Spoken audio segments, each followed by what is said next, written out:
You're listening to Wban 99.9 FM, the only station that brings you the plunk, the twang, and the absolute truth about American history. Well, pull up a rocking chair, pour yourself something cold, and let me spin you a yarn about how a simple mail-order book completely revolutionized the American outhouse. Because today's show is diving deep into the ultimate historical trifecta. Richard Sears, the backyard latrine, and the humble corn cob. Way back in 1888, when Richard Sears first started mailing out his little catalog, he wasn't trying to sell folks everything under the sun. No, sir, that first little book was narrower than a fence rail and focused almost entirely on fancy pocket watches and shiny jewelry. But it didn't take long for him and his partner, Mr. Roebuck, to realize that country folks needed a whole lot more than just the time of day. They started cramming that catalog full of every piece of general merchandise you could shake a stick at.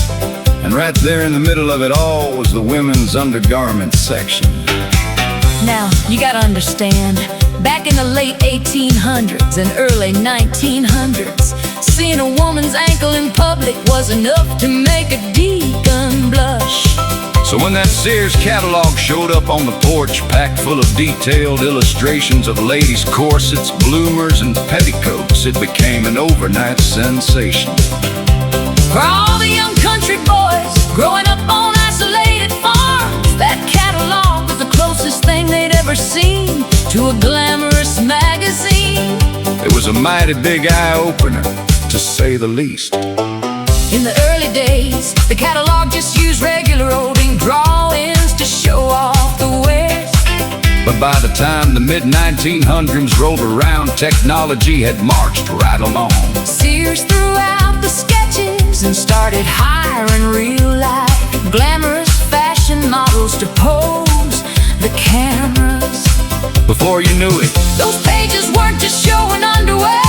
They were featuring some of the most famous jaw-dropping beauties in the whole wide world. We're talking about Hollywood royalty like Lauren Bacall and legendary supermodels like Cheryl Tykes. For a feller sitting out in the middle of a cornfield, flipping through those glossy pages felt like taking a trip straight to the bright lights of New York City. Naturally, that catalog spent about 90% of its life sitting right out past the chicken coop in the family outhouse. A feller would wander out there to do his business, grab that thick book off the peg, and spend a good long while admiring all those beautiful girls on the pages. It was the finest reading material a country man could ask for. But that book served a double purpose. Bless its heart. Once a fella was done looking at the pretty pictures, he'd reach for the older, outdated editions from the year before. He'd rip out a few of those thin, soft pages, give him a good crinkle to soften up the paper, and use them to clean himself up. It was considered a massive luxury compared to what they used to use. See, before the Sears catalog came along and saved the day, early American settlers and rural folks had to rely on whatever nature provided. And the absolute king of the outhouse back then was the good old-fashioned corn cob. Now, don't go wrinkling your nose just yet. It sounds rougher than a stucco bathtub. But folks actually preferred dried corn cobs because they were everywhere you looked. Once you dried them out in the sun, they were surprisingly soft on the backside. Plus, those deep textured ridges and grooves in the cob were mighty effective at getting a feller clean as a whistle. That backyard hygiene practice stayed standard across the American Midwest and deep in the sticks. Well, into the 20th century, a family would keep a basket full of clean cobs right next to the outhouse seat, alongside whatever Sears catalogs, almanacs, or maple leaves they could scavenge. It wasn't until modern fluffy toilet paper became cheap and available at the local general store that folks finally stopped wiping their backsides with the leftovers of last night's dinner.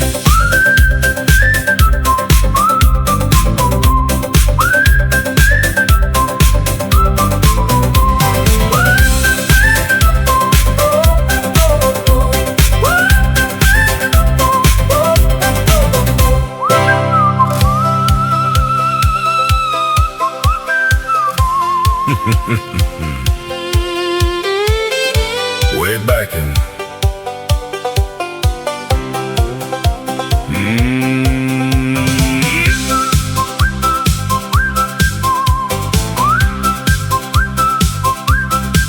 Way back in 1888, old Richard Sears tried to set us straight. He mailed out a book that was narrow and small, just pocket watches and jewelry, that's all. But him and old Roebuck, they figured out quick, a farmer needs more than a watch that can tick. They crammed that big book full of tackle and tools and things to make country boys act like old fools. Oh, the Sears Roebuck book was a sight to behold. It was worth a whole lot more than silver and gold. Sitting out by the chickens in the family shack, with the pretty girls up front and the plumbing in the back. Now back in the day, if a woman showed skin, an ankle would cause a whole heap of sin. The deacon would blush and the preacher would pray, but Richard and Roebuck said, "Looky right here, way." they printed up bloomers and corsets and strings, with detailed old drawings of underwear things. The farm boys were hiding out back in the barn, staring at pages and not spinning yarn. Oh, the Sears Roebuck book was a sight to behold. It was worth a whole lot more than silver and gold. Sitting out by the chickens in the family shack, with the pretty girls up front and the plumbing in the back. Then technology marched and the drawings were dead. They put real-life models in there instead. From Lauren Bacall to old Cheryl Tighes, them glamorous beauties were out of our leagues. A feller could sit in a muddy cornfield and flip through the pages to see what's revealed. It felt like a trip to the New York City lights, just staring at glossy and beautiful sights. Now that big heavy book spent its life on a peg, out past the coop where you rest your sole leg. You'd wander on out just to do your estate and look at the ladies until it grew late. But that wonderful book served a double design. The front was for look and the back was for line. You'd grab last year's edition when business was done and rip out a page for your own setting sun. You'd give it a crinkle to make it real soft, a luxury fit for a king in his loft. Cause before Mr. Sears saved the cheeks of the land, we had to use nature to help out our hand. The king of the shanty was a dried up corn cob. It sounds mighty rough for a delicate job, but you dry 'em in the sun and they're soft on the seat, with textured old ridges to keep a man sweet. Oh, the Sears Roebuck book was a sight to behold. It was worth a whole lot more than silver and gold. Sitting out by the chickens in the family shack, with the pretty girls up front and the plumbing in the back.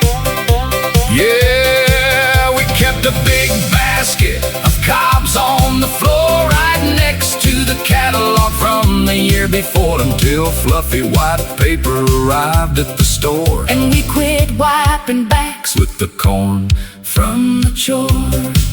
God bless Richard Sears and old Roebuck too. The finest outhouse reading a boy ever knew. You know, folks can laugh all they want at a bunch of country boys staring at undergarment pages, or keeping a basket of corn cobs by the door. But the honest to God truth is, that old catalog gave us a little window into a bigger world, when we were tucked away on those isolated dirt roads. It brought a little bit of glamour to the hard-working folks who sweat blood just to put food on the table. We didn't have much back then, but we had pride. We had a roof over our heads, and we had a way of turning a simple outhouse book into a treasure. It It's the life that made us who we are today. Tough as hickory, proud of our roots, and grateful for the simple things that got us through. Yes, sir. I wouldn't trade that upbringing for all the fancy plumbing in New York City.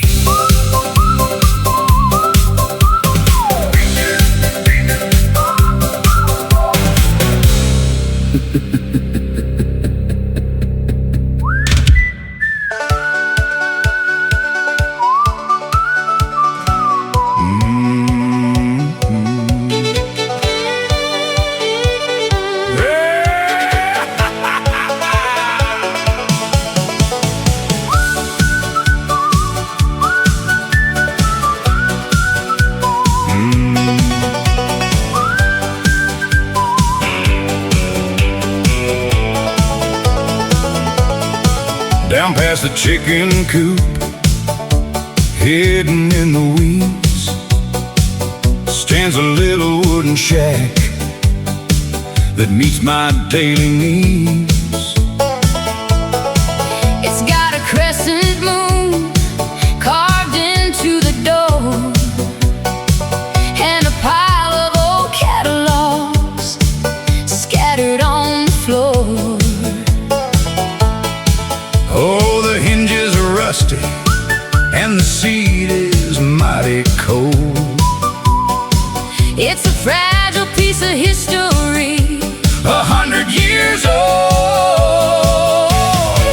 oh, the outhouse blues will make you run real fast, praying that the floorboards are gonna take stand last.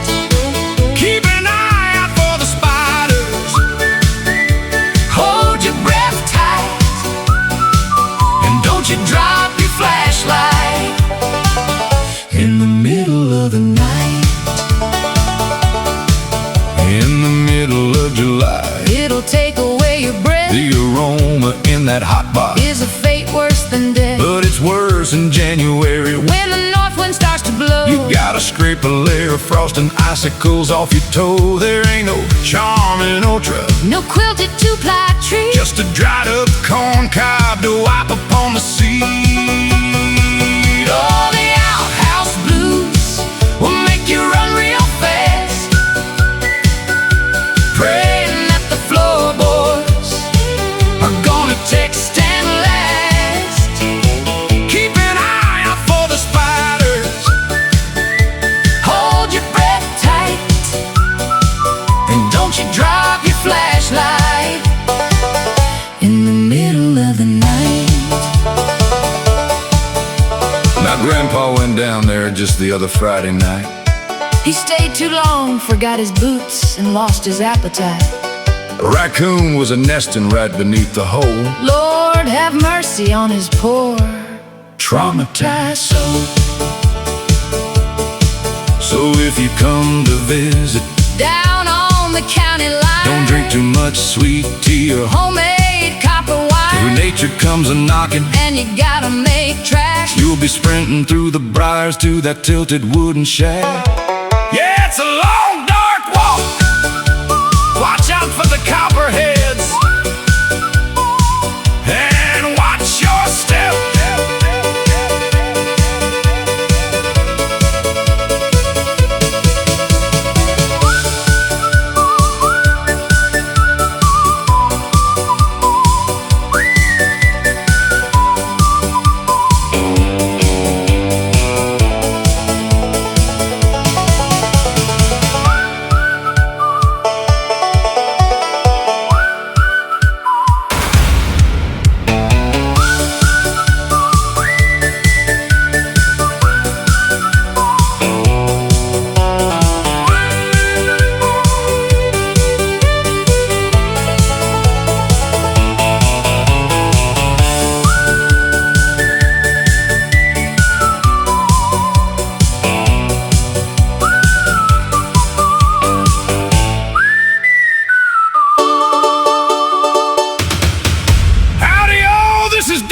Johnny Kickstart Hush, and you're listening live It's time to turn it up, shut it down, and tell your cousin to get off the roof. He's bending the tinfoil on the rabbit ears. You are officially locked into Wban 99, broadcasting live, loud, and mostly legal right here from the hillbilly holler in Imlay City, Michigan. We're coming at you high, wide, and handsome right north of I-69 on M53. Yes, sir. We are pumping out 50,000 watts of pure country fried power straight out of the abandoned county garage right behind the Speedway gas station. If the signal starts fading, just jiggle your aluminum foil antennae or wait for the DJ to throw another log on the generator. I've got DJ Tim Moonshine Nixon sharing the mic with me today. Keeping the energy high and the coffee spike. Tim, how we looking out there on M53? Oh, we are looking slicker than a greased pig, Johnny. The traffic is backed up past the Speedway because Chief Picker's out front trying to flag down a log truck to borrow a tire iron. But don't you worry, folks. We got enough transmission fluid and high-octane tunes in this garage to keep you rolling all afternoon. That is what I'm talking about. Michael L. Reynolds, the one and only Big Mike, is manning the dials and keeping the tubes from blowing Bill Two-Shot Whiz Hamilton is cleaning his shotgun barrels in the corner. And our weather broadcaster, Tom Chief Picker Forster, is looking out the cracked window watching the clouds roll over the highway, fellas. We got a deep, historical, and highly educational tune lined up today. Let's roll it. Now folks, before the band kicks in, I want you to think back, way back. Before the mega marts and before that soft quilted triple ply luxury we take for granted today, there was a time when getting clean meant getting creative. That's right. You used what the good earth gave you. Or whatever pages were left in the outhouse. Let's take a little trip down memory lane.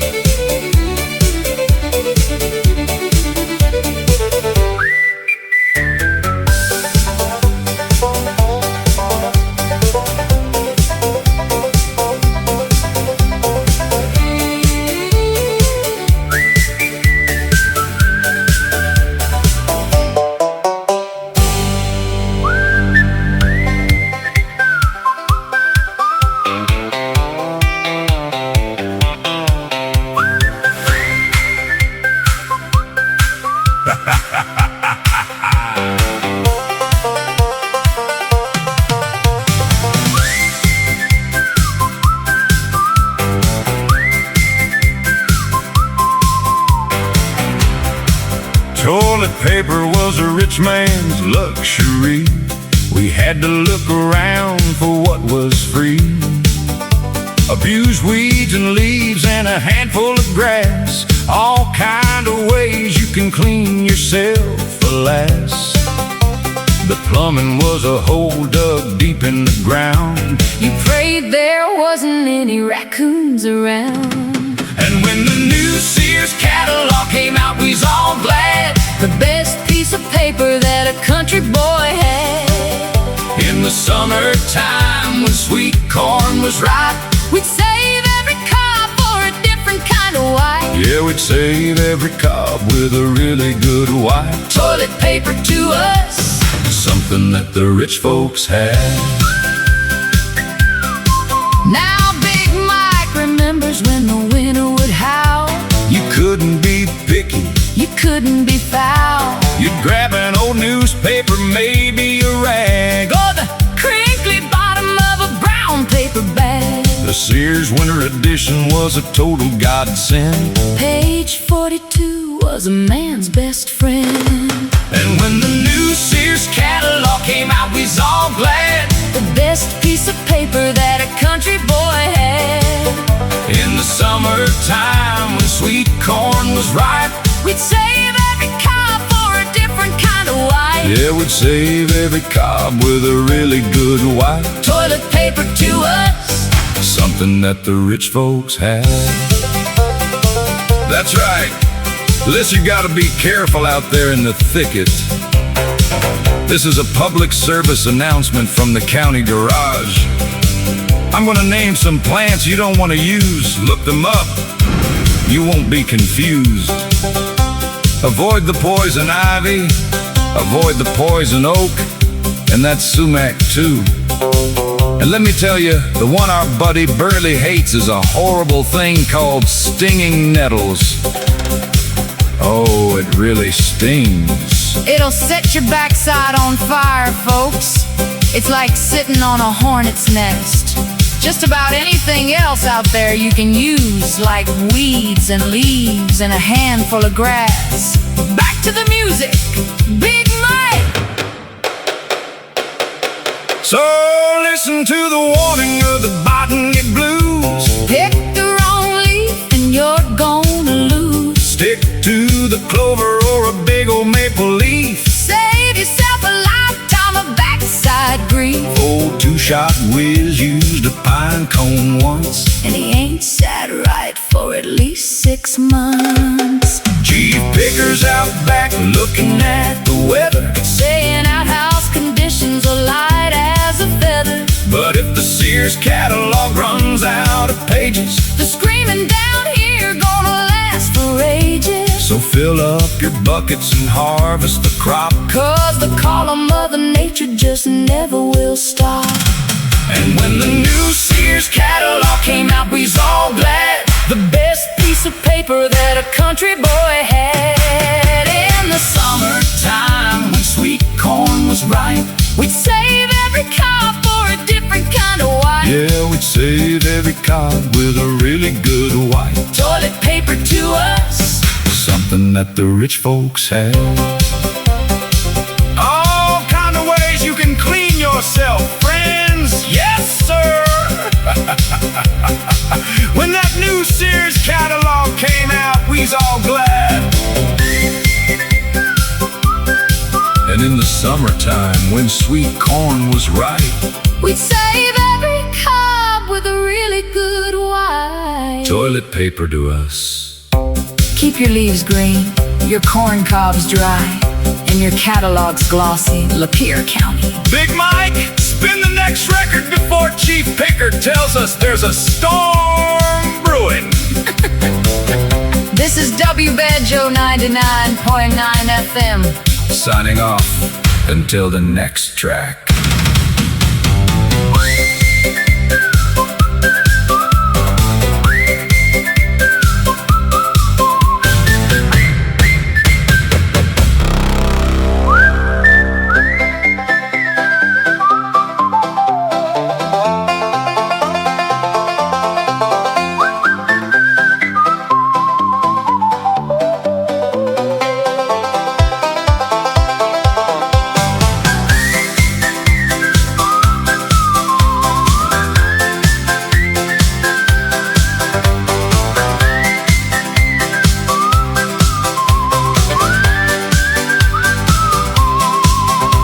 The high and mighty city slickers passed a fancy rule, said my backyard honey hut was violating code. The fools, they marched up with a clipboard, sniffing at the breeze, said that wooden box of mine was bringing down the trees. But that three-legged shanty is my favorite place to hide, with a bucket full of sawdust and a bucket full of pride.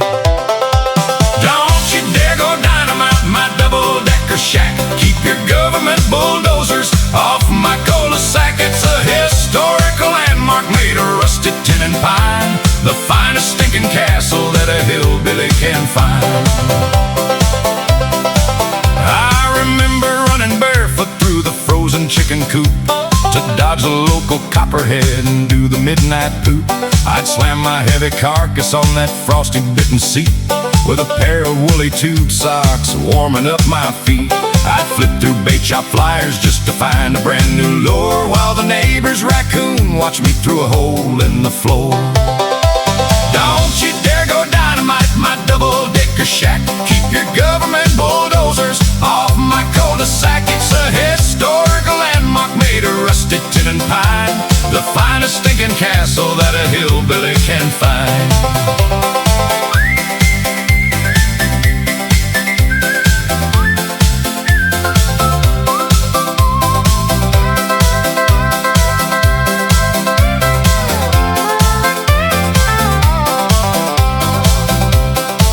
It ain't no porcelain palace, it's a wasp-infested hive. But sitting on that hollow log makes me feel alive. I'd swat at yellow jackets while I planned my master scheme to build a moonshine rocket ship powered by turnip steam. We wallpapered the inside with expired tax returns to keep out winter blizzards while the belly fire burns. Don't you dare go dynamite my double-decker shack. Keep your government bulldozers off my cul-de-sac. It's a historical landmark made of rusted tin and pine, the finest stinking castle that a hillbilly can find. You see, Mr. Inspector, you look at them termite-chewed planks and you just smell trouble. But you don't see the philosophy of it all. That shack is the great equalizer. It don't matter if you're the town mayor or a guy who wrestles possums for gas money. When you're sitting on that splendory throne, staring through a moon-shaped hole at the cosmos, we are all just naked apes trying to survive the winter. You can tear down my walls, but you'll never tear down the echo of my digestion. God bless this drafty monument.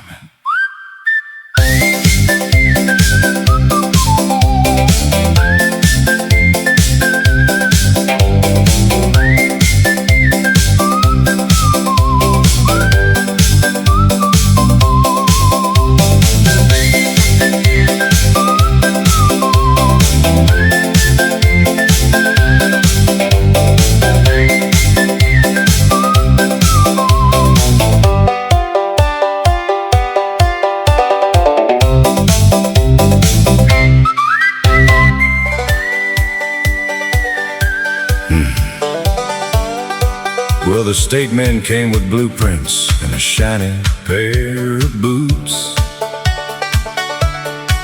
They said this 4-lane blacktop is gonna rip up all our roots. They're cutting through the cornfields and the patch of turnip greens. The biggest thing to hit this county since the washing machines. Oh, the interstate is coming through my outhouse. They tell me that I'm on their right of way. I'll sell today and I'll get rich, but my path will end at the highway ditch. Yes, I'm making my last visit there today. Old Granny says to cancel Sears and Roebuck right away. No need for that big catalog to pass the time of day. Tell Uncle Sam to hurry up and fire up all his trucks.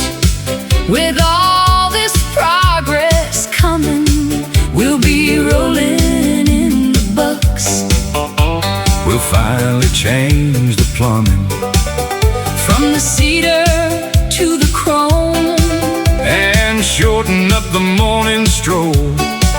We take around our home. Now Uncle Ben has got a case of miseries real bad. That 3-acre race to find the door was making him quite mad. Running to that outhouse always left him out of breath. He swore that morning sprint of his would be the death of death. But he'll be getting better. He'll be an inside setter when they install that cesspool right here in our yard.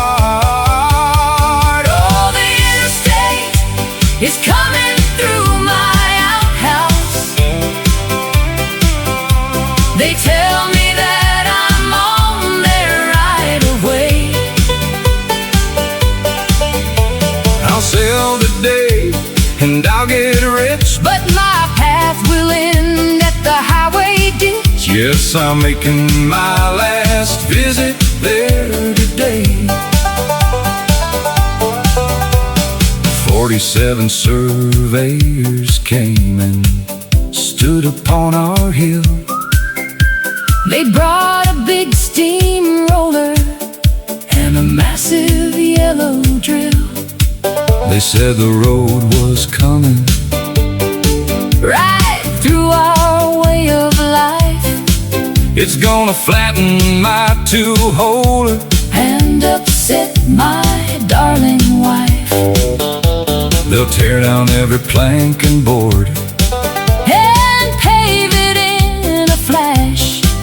But the memory of that old shack won't ever turn to ash. Someday when I grow old and gray and kinda feeble-minded, I'll look out at the headlights and I'll probably be blinded. Some moonlit night I'll get up feeling kinda lost and strange. I'll look around to take a bath and walk into the range. I'll finish up my business, stroll down my old worn path, and wake up dodging semis in a great big interchange. Oh, the interstate is coming through my outhouse. They tell me that I'm on their right of way. I'll sell today and I'll get rich, but my path will end at the highway ditch. Yes, I'm making my last visit there today. You know, everybody's laughing about the money, and they're laughing about the indoor plumbing, and how Uncle Ben won't have to run through the cold morning dew no more. And I guess it is kind of funny, but standing out here tonight, watching the moonlight hit that old weathered pine wood one last time, it hits you different. That old two-holer saw 30 years of family history. It's where my daddy sat and read the Farmer's Almanac. It's where I hid when I was just a boy, crying the day my old dog passed away. It was a place where a man could sit, look out at the ridge, and actually hear himself think. Progress is a funny thing. It gives you a porcelain bowl and a flip of a switch, but it takes away the quiet. Tomorrow, the bulldozers are gonna roll in. They're gonna lay down gray concrete over green grass. They're gonna replace the call of the whippoorwill with the roar of the 18-wheelers. We're gonna get rich. Yeah. But as I look down this old dirt path for the very last time, I can't help but wonder if we aren't trading something priceless just to get somewhere else a little bit faster. Goodbye, old friend. May the concrete lay light on your bones.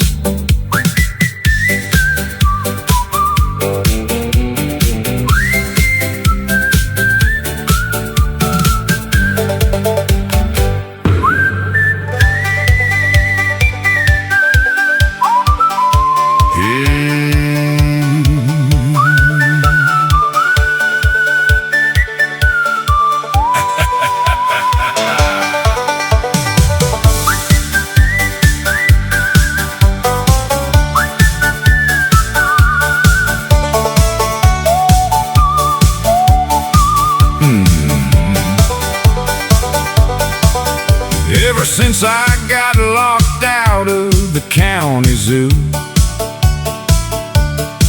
my dear old ma says the cabin smells like old Jim's shoes. The bloodhounds lost their teeth, they just gummed the fleas, and the tractor's leaking moonshine down to its knees. She says the swamp needs some fresh routed DNA, so I'm asking you to marry me this very day. Potato for your sticky hand. Take it back to the mud holes of our swampy land. The crooked shack will brighten up, will scare the crows away.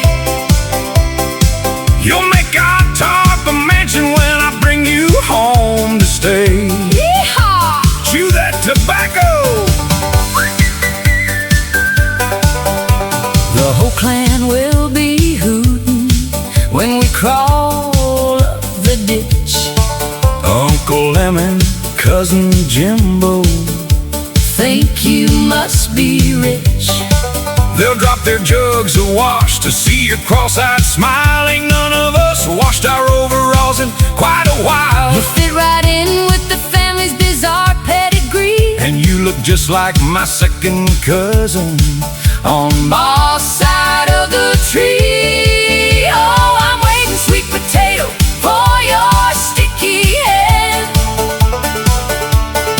Take you back to the mud holes of our swampy land. The crooked shack will brighten up, will scare the crows away. You'll make our talk a mansion when I bring you home to stay. Get it, Cletus, play that washboard.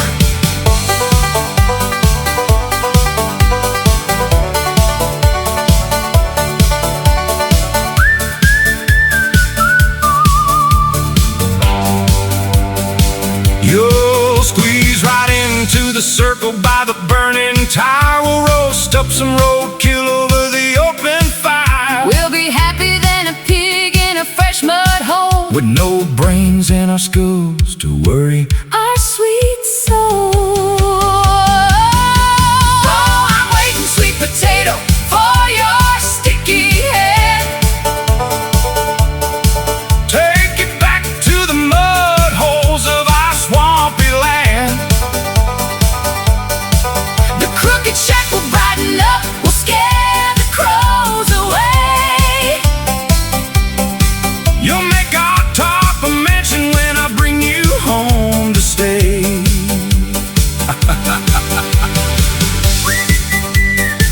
They say a man ain't nothing but the dirt beneath his toenails.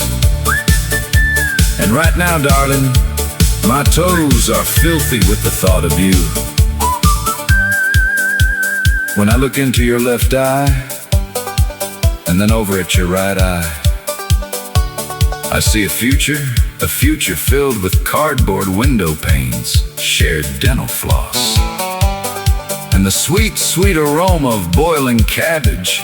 Ma always told me, son, find a woman who can outrun a feral hog. And when I saw you sprint past that tractor last Tuesday, I knew the search was over. Our shack might just be 3 rusted pieces of tin and a tarp held up by a prayer. But with you inside it, It's a golden palace, so pack your one good dress, put your shoes in a sack. and let's go make Grandpap proud before his liver gives out. Amen. Amen.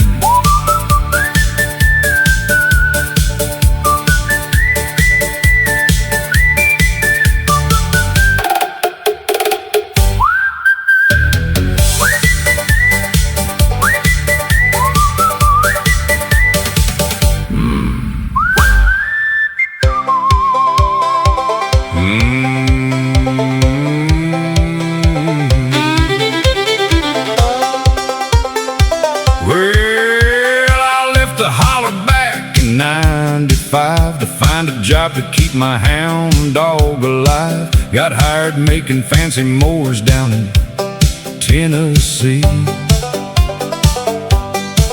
Every day I watch them shiny green beets roll past, cutting up the weeds and the bluegrass fast. And I wept 'cause my yard was a tangled up sea.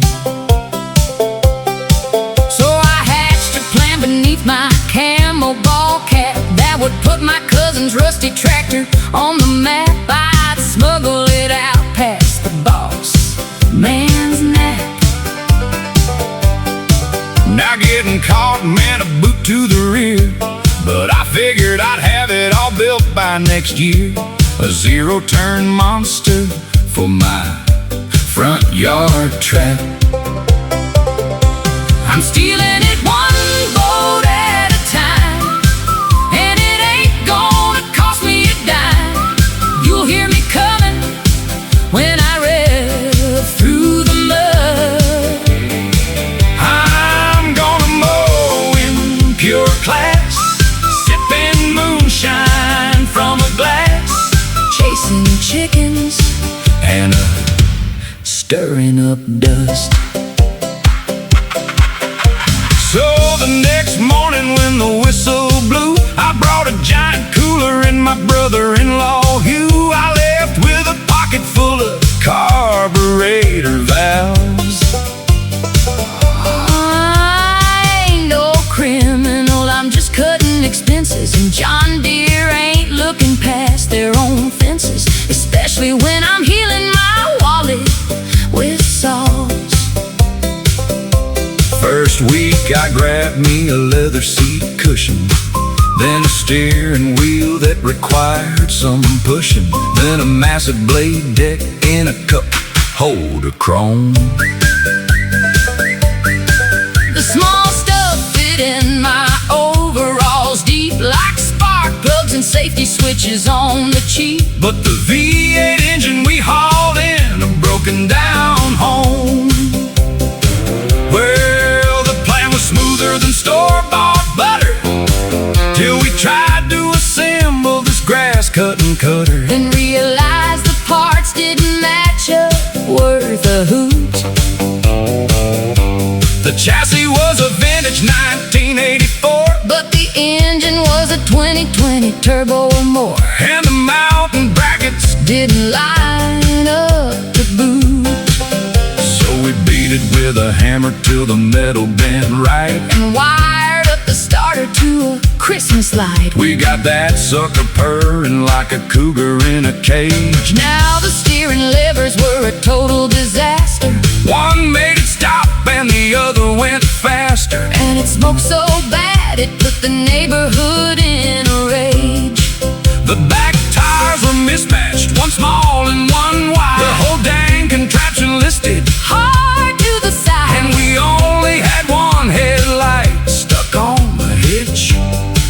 My wife walked out with her hair in some rollers, looked past the goats and the plastic strollers, and said, "Fire it up, you magnificent witch!" So we drove to the DMV to get us a plate. The folks in the line couldn't handle the state of a lawnmower pushing 70 miles an hour. The clerk didn't laugh, she just started to cuss. Took 6 reams of paper just to register us. The title was a book about horsepower and power. I got it one bolt at a time, and it didn't cost me a dime.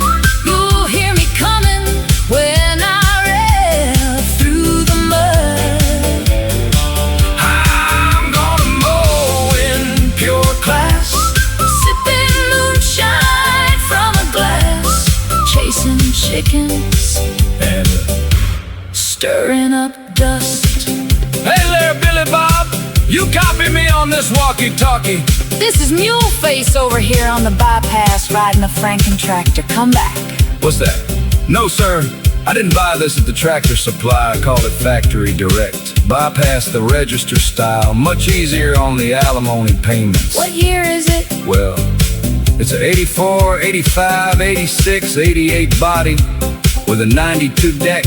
01 handles, a 2015 racing motor, and a tailwheel off a shopping cart I found in the creek. Hold on, the blade just engaged on its own. There goes the mailbox! Watch out, Mama's prize pigs! Somebody throw me a wrench. The choke is stuck! Whoa, Nelly!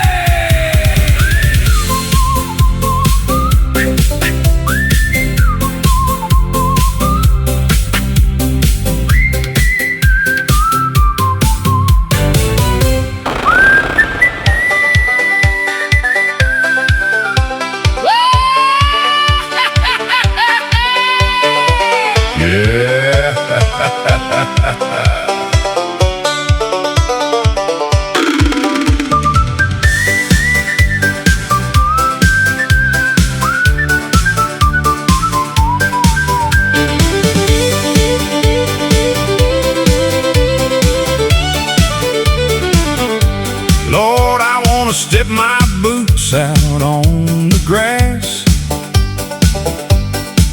but that morning sun is rising up too fast. The whole dang county is catching right on fire. and the thermometer is climbing even higher. When the moon comes up, the swamp begins to boil. Smells like a mix of catfish bait and motor oil. In this insect ocean, bugs are thick as thieves. Got mosquitoes chewing through my overall sleeves. Sucking up the sky like an old Eureka vacuum. Got me hiding in the cellar just to find some room. Waves of pure stubbornness crashing on the porch, while the whole backyard is lit up like a torch.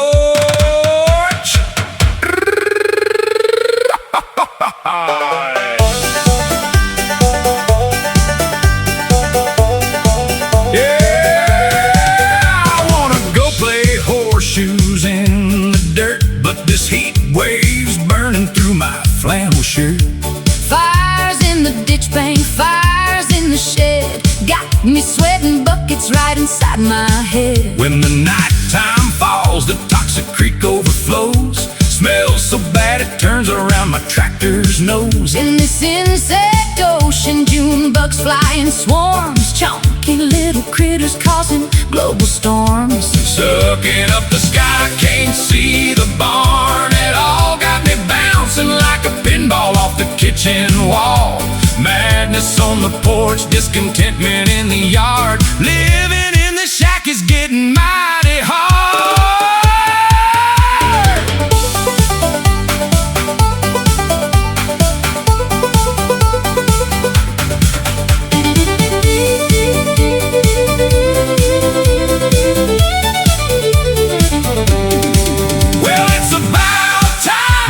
Sitting on my rear, stuck inside my noggin with a lukewarm can of beer. I think it's high time to kick down the screen door. Can't chew on my fingernails and hear no more.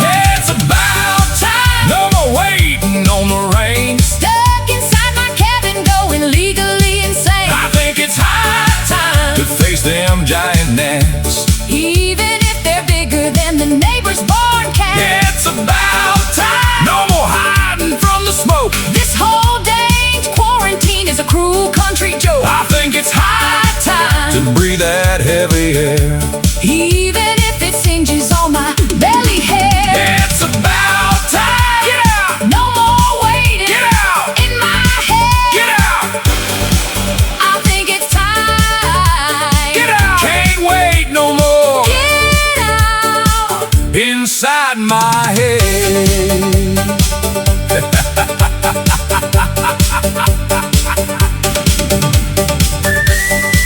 Oh man, I told you, Elroy, don't open that screen door. You're letting all the mutant cicadas into the parlor. Look at them, they're the size of frying pans. One of them just carried off the hound dog's side. Well, since we're out here now, pass me that moonshine and a fly swatter. We're gonna be fighting for our lives till breakfast.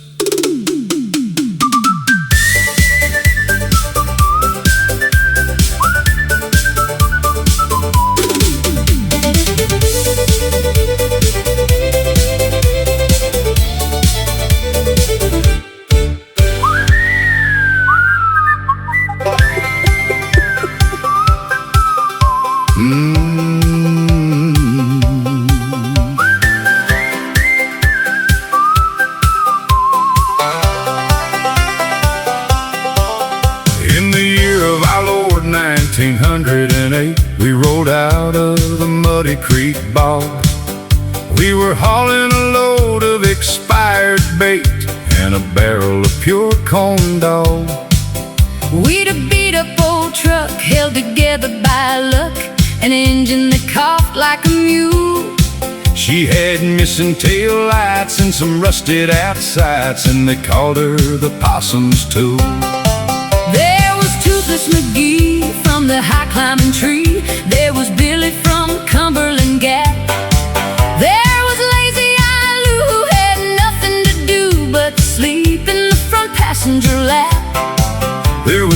Sunshine O'Leary, whose vision was bleary, and Cletus, who smelled like a skunk, and old Uncle Jed with a pot on his head was driving us completely drunk. We had 1,000,000 jars of some pickled hog feet. We had 2,000,000 cans of baked beans.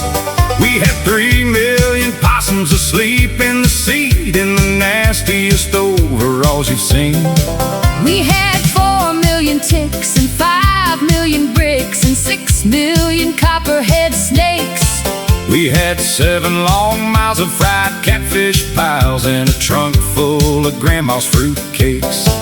We had 8,000,000 jugs of the local white lightning. We had 9,000,000 coonhound pups.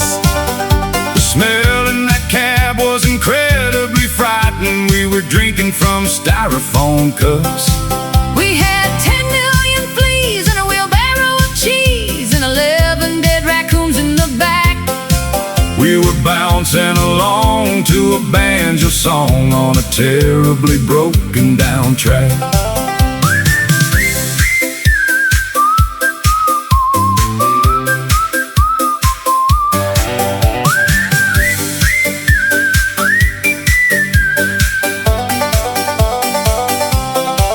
We'd been driving 3 hours when the transmission blew and the radiator started to smoke. The tires went flat on a big stray cat and the steering wheel completely broke. Then we hit a prize pig and it ruined our rig. We flipped in a ditch by the clover. Uncle Jed hit a stump, Bounced right out on his rump, and the days of the possum were over. now the truck is a home for a family of mice, and the copperheads moved to the bush.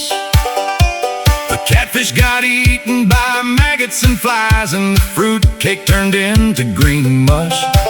Only me and a hound dog survived at their ditch to tell how the engine exploded.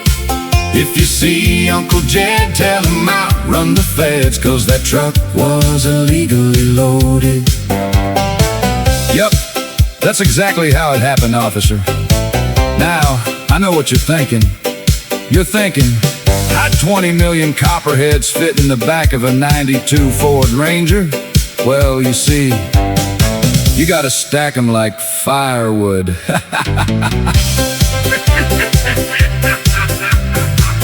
Anyway, Uncle Jed's still running through the woods somewhere without his pants on.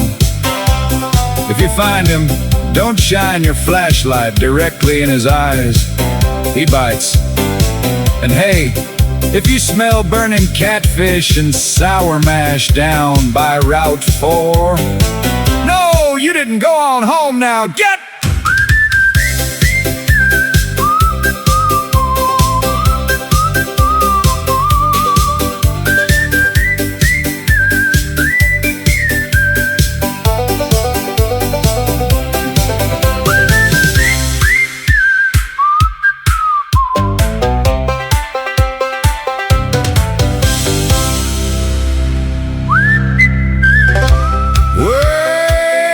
The Privy song closing out our look back at the old outhouse days. You're listening to Wban 99.9 FM, broadcasting live from the abandoned county garage right here in Imlay City.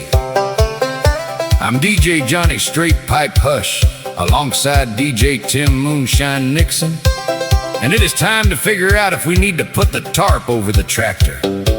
Let's hand the mic over to our weathered broadcaster, Tom Chief Picker Forster, who is standing right outside by the scrap metal pile. Thank you, Johnny. Well, listeners, I just consulted the Holy Scripture, the 2026 Old Farmer's Almanac, and according to the charts, the woolly worm color patterns, and the way my left big toe is throbbing, Lapeer County is in for a weird one. The almanac says we should be expecting a light summer breeze, but my joints are screaming a totally different story. I looked at the onion skins this morning, and they are thicker than Big Mike's skull, which means we got a high pressure system colliding with pure hillbilly stubbornness. Right now, if you look north over M53, the clouds are shaped exactly like a fried catfish. That means by 4 p.m. it's gonna rain hard enough to wash the numbers right off your mailbox. If you got your laundry on the line, pull it in now, unless you want your overalls down in the next township. Back to you, Tim. You heard the man. Cover your cobs and batten down the hatches to celebrate this impending downpour. Big Mike is dropping the needle on a classic bluegrass storm lifter. Here's the Muddy Road Breakdown.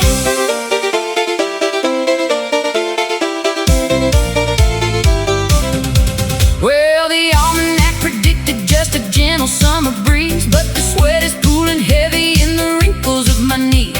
I looked up at the heavens and I let out a scream. The clouds are shaped like catfish and they're spitting heavy steam. Oh, the barometric pressure is a-dropping through the floor, and Big Mike's hunting hounds are trying to dig beneath the door. Unclip the laundry, snatch up the sheets. The M53 corridor is flooding out the streets. If you leave your duds hanging on the line out in the yard, they'll get blasted down to Memphis by a wind that's blowing hard. Yeah, your socks will hit the highway, your bras will take the flight. It's the Emily City monsoon, and it's Hitting us tonight. now my left toe is a-throbbing and the onion skins are thick.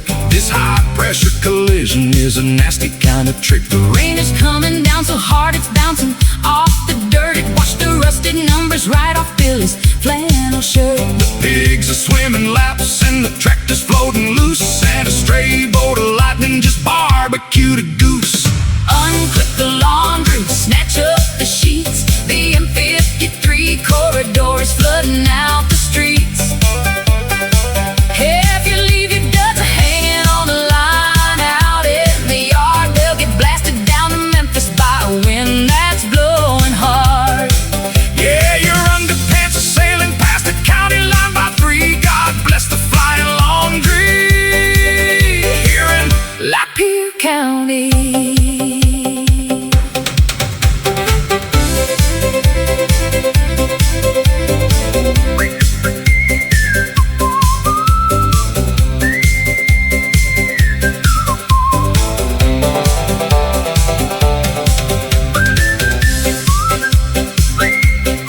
You know, friends, we run from the rain. We hoard our dry garments like gold in a vault. But as I watch a pair of Big Mike's size 52 jockey shorts soar majestically over the abandoned garage into the great gray unknown, I realize something.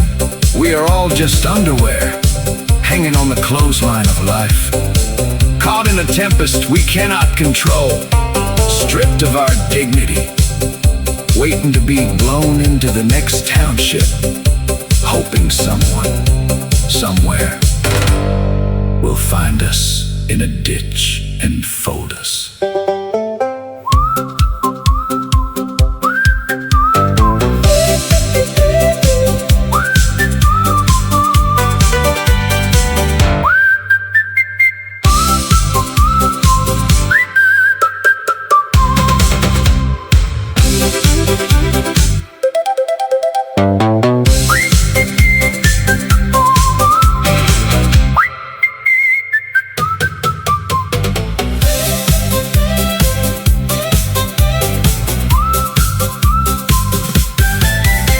Are you tired of today's modern tissue-thin, chemical-filled bathroom rolls?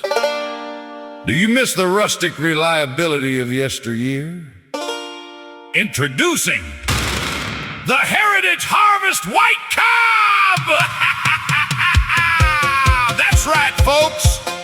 Straight from the fields of Lapeer County to your bathroom basket, modern toilet paper tears when you need it most.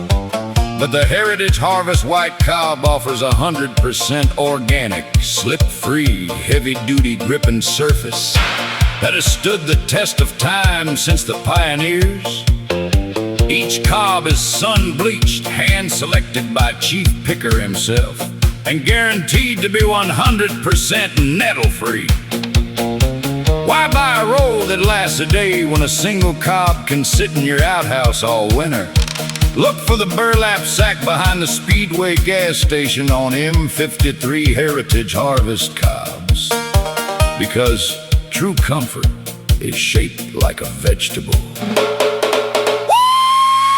That gets me every single time. Ain't nothing like a premium hand-selected cob to make a man feel alive. And look at that, Tom has already tuned up his sixth string again.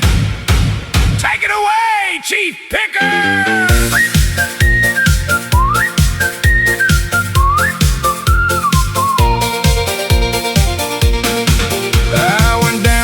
Speedway just to get a cup of joe, but my tummy started rumbling and my face began to glow. I looked into the bathroom stall and let out a dismay. Some city slicker used it rolling through the tube away. It was triple ply and scented, but it couldn't stand the strain. So I ran behind the gas station, crying out in pain. Oh, give me that old-fashioned corn cob comfort, the kind that doesn't rip or slip or tear. It's 100% organic, and it's completely nettle-free, the greatest thing to ever touch a reel.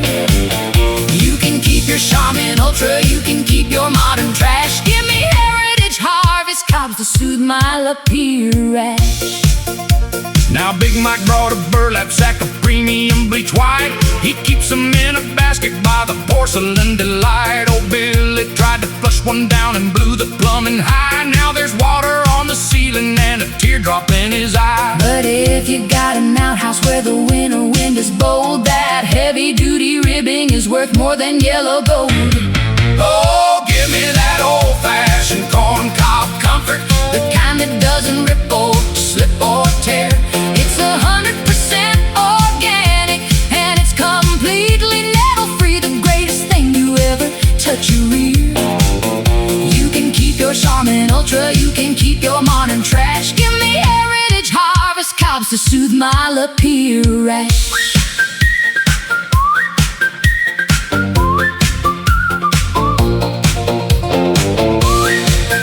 You know, friends, the world out there is moving too fast. They got smart toilets, they got heated seats, they got moist towelettes infused with aloe vera. But when you're sitting in the dark and the north wind is howling through the cracks in the wood, you don't need technology, you need agriculture. You need a vegetable that looks you in the eye and says, I got you, brother. So pull over on M53, find that burlap sack, and embrace the friction of the pioneers.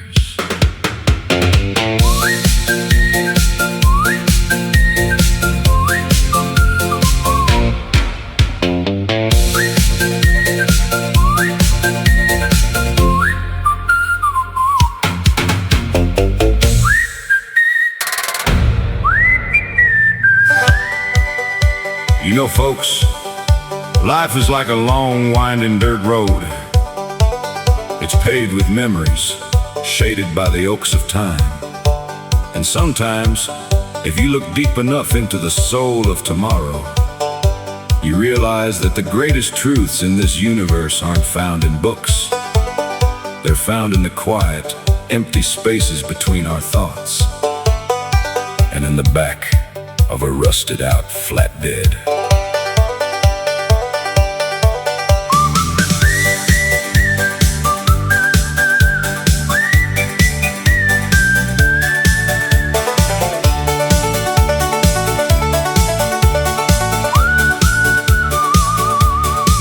Take Burley's truck everywhere we go.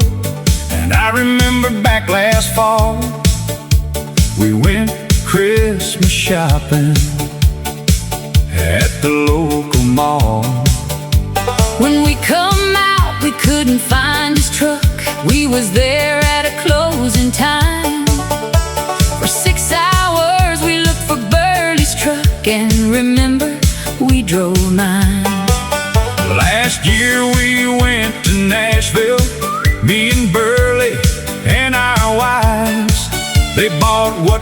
thought was toothpaste, it dang near took our lives. When we brushed our teeth, our throats shrunk up and our mouths grew down so small. Don't brush your teeth with preparation H, it ain't toothpaste at all. In the words of our old pappy, we're just kidding here, think we're happy. Nothing seems to bother us at all. We seldom ever worry, we're never in a hurry. In the words of our old pappy, we're just ignorant, think we're happy. yeah, in the words of our old pappy, we're just ignorant, think we're happy. well, last month we went out fishing down at Echo Valley Creek. Burley brought a jug of moonshine that he'd been brewing for a week. He took a sip and yelled out fire, then he jumped into the lake. Forgot he couldn't swim a lick. Lord, it was a big mistake. I threw a rope to save him, but the rope was tied to me. Now we're both stuck at the bottom, Drinking catfish, muddy tea. then our wives came down to save us with a tractor and a chain But they hooked it to the bumper of a passing freight yard train. That train took off flying, left the tractor in the mud. And we walked home in our skivvies, Covered head to toe in blood. well, mostly mosquito bites, but it sounds more dramatic. In the words of our old pappy, We're just kidding here, think we're happy. Nothing seems to bother us at all. We seldom ever worry, we're never in a hurry. In the words of our old pappy, we're just ignorant, think we're happy. yeah, in the words of our old pappy, We're just ignorant, think we're happy. So as the sun sets over the ridge, we must ask ourselves, what is knowledge, really? Is it a curse? Or is the true gift of this life simply walking through the darkness, hand in hand, looking for a truck that was never there to begin with? Peace be with you, and may your gums never shrink. Amen.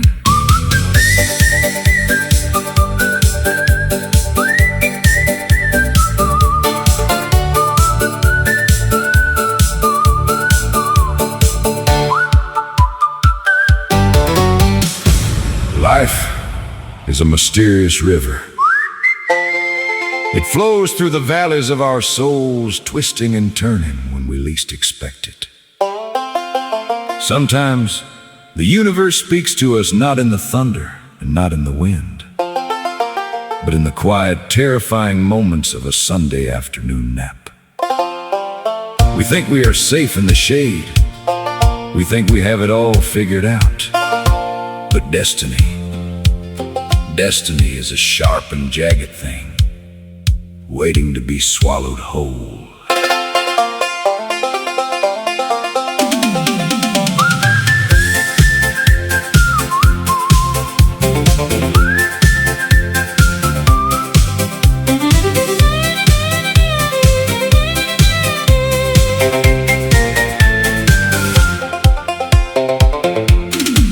It was on one hot summer afternoon, and we thought we had it made. We had our fill of a big country meal. We was napping around in the shade. Our Uncle Ben was a big fat man, Soon he fell fast asleep. He snored and he wheezed and he coughed and sneezed and swallowed his false teeth. Well, he jumped up and got blue in the face. We knew there was something wrong. When he got bug-eyed, we all realized his false teeth was gone. Well, Uncle Ben cried to Aunt Judy, Lord, what am I going to do?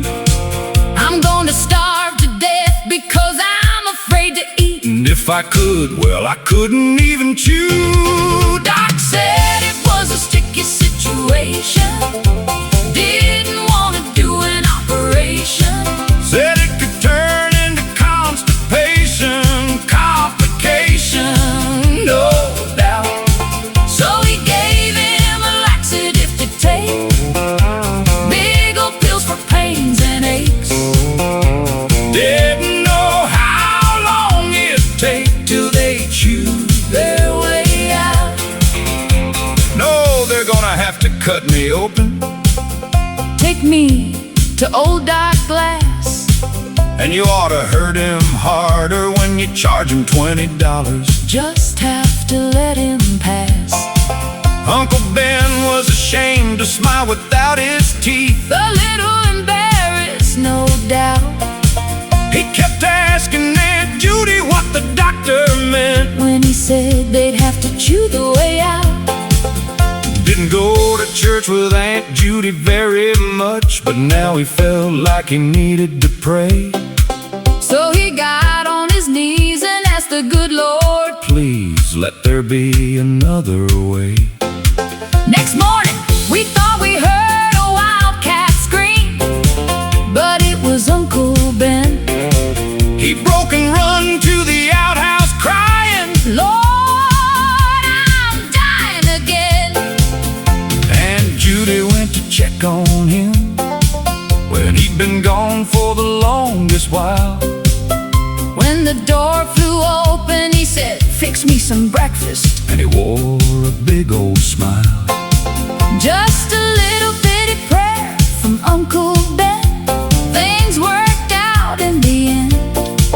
He got his bite back, found his grace, and walked like a man among men. Doc said it was a sticky situation. Didn't want to do an operation. said it could turn into constipation, Complication, no doubt. So he gave him a laxative to take, big old pills for pains and aches. Didn't know how long it'd take till they chewed their way out. And so the storm passed, the outhouse door closed on a chapter of darkness and opened into the dawn of a new morning. Let us remember Uncle Ben's journey, for there are many things in life that are swallowed in haste and regretted at leisure. But if there is faith, a little bitty prayer, and the patience to wait for the natural course of things, the strength to smile can always be found again. The trials of tribulation will always find their way out. Amen.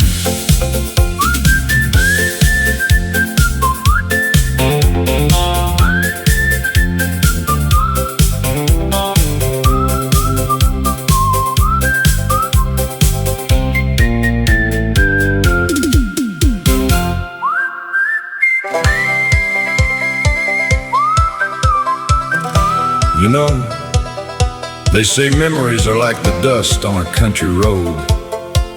They stick to your soul no matter how far you run. Looking back, my mama was a saint.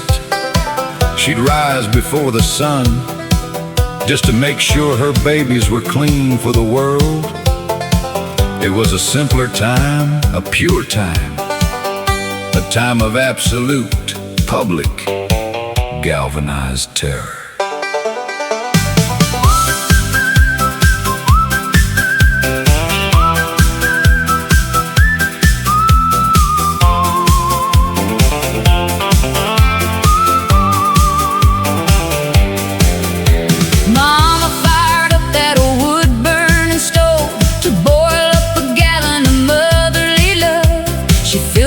dishpan to wipe down our faces and scrubbed us real hard in the awkwardest places. Then Friday night hit and the kitchen grew bright with a big #3 tub of copper delight. Dropped dead in the center of the linoleum floor, right next to the fridge and the unlocked screen door. Oh, I'm naked in the kitchen in the #3 tub, with the whole family watching me lather and scrub. They're eating their biscuits and drinking their tea while I'm scrubbing the parts that they all get to see. Yeah, the water is hot, but my dignity's gone, just a splashing around while the kettle hums on.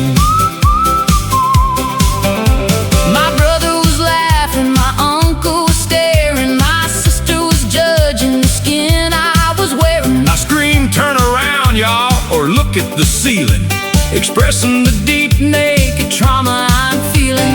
But Uncle Eugene took a bite of his cob, said, "Don't fret it, kid, we're just doing our job. Ain't no use in hiding or acting all mean. You ain't got a thing that we ain't already seen." When you're naked in the kitchen in the #3 tub, with the whole family watching me lather and scrub, they're eating their biscuits and drinking their tea while I'm scrubbing the parts that they all get to see. Yeah, the water is hot, but my dignity's gone, just a splashing around while the kettle hums on.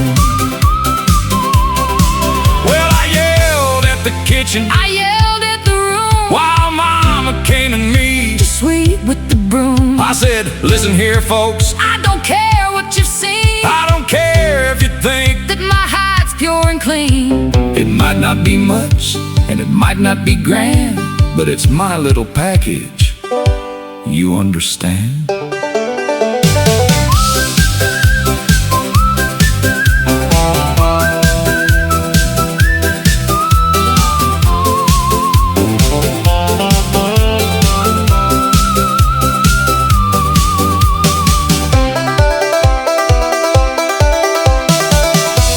So whenever I pass a hardware store and I see that old galvanized steel, I don't just see a tub, I see a testament of faith. I see a family bound by love and biscuits and a complete lack of personal boundaries. It might not have been much to look at, but it was mine. And I still don't want to show it to everybody. Amen.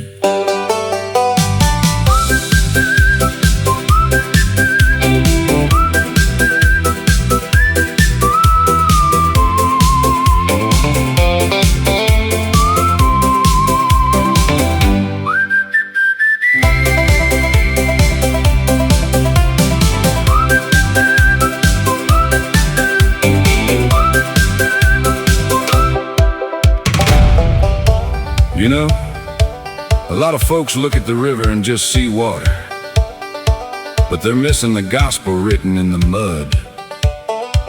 Science fellers in big cities say humanity crawled out of the ocean, but they don't know nothing about the Cumberland or the Mississippi. We didn't come from no crystal clear ocean. We come from the sludge. Life is just a long, tangled trot line stretched across the dark, murky waters of eternity. Sometimes you check your hooks and you pull up the snapping turtle of despair. Sometimes you get the water, moccasin of regret. But if you hold on through the night, if you brave the mosquitoes of temptation, you land the big one. This ain't just dinner. This is a spiritual awakening wrapped in cornmeal. This is my truth. This is Mama's truth. And it smells like hot grease.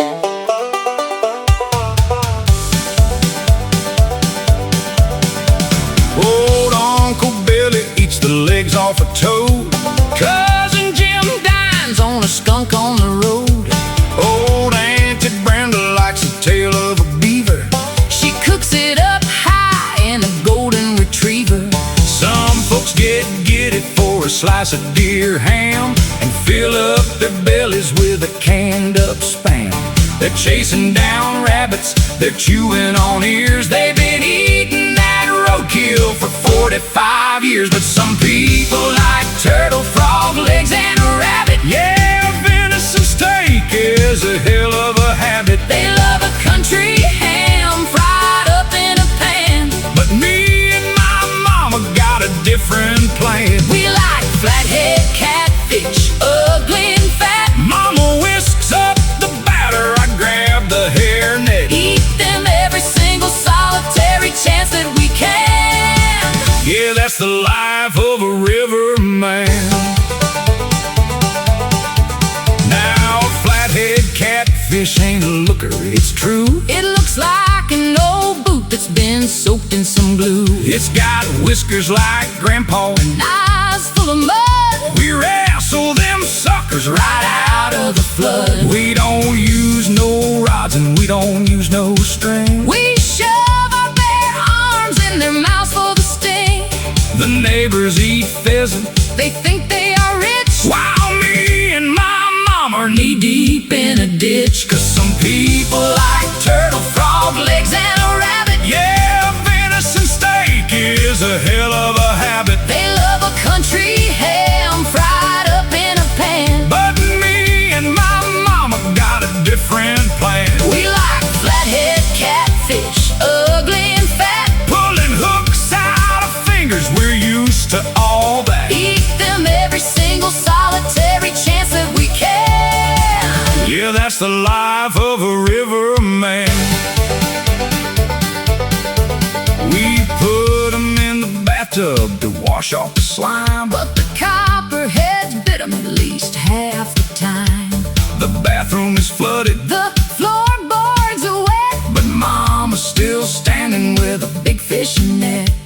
The preacher came over, He wanted a bite he took off his collar. and stayed through the night. He said, Lord bless this whiskered. Aquatic display. Then he ate 14 pounds and we carried him away. Cause some people like turtle, frog legs, and a rabbit. Yeah, venison steak is a hell of a habit. They love a country ham fried up in a pan. But me and my mama got a different plan. We like flathead catfish, ugly and fat. If it don't weigh 100, we throw it right back. Eat them every single solitary chance that we can. Yeah, that's the life of a river man.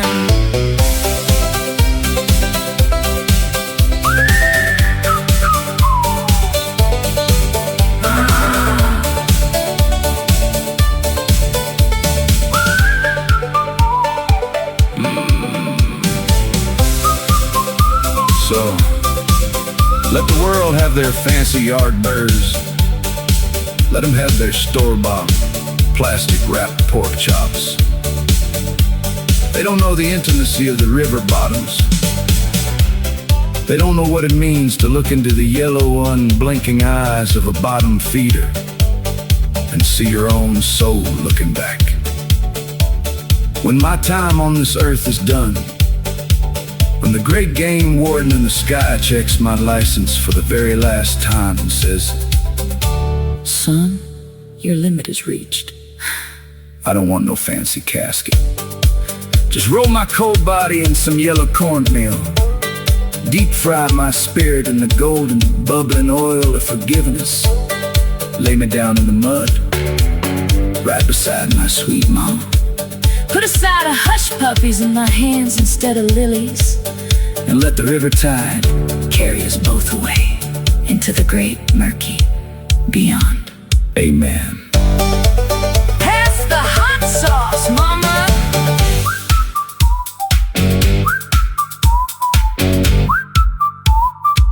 Pass the hot sauce, mama.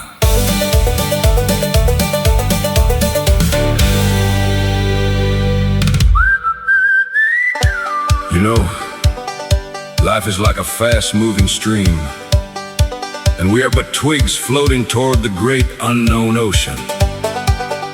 Sometimes, A man has to stand on the edge of tomorrow, look at the horizon, and ask himself the big questions. Questions about love, destiny, and whether he left the copper still running back in the woods.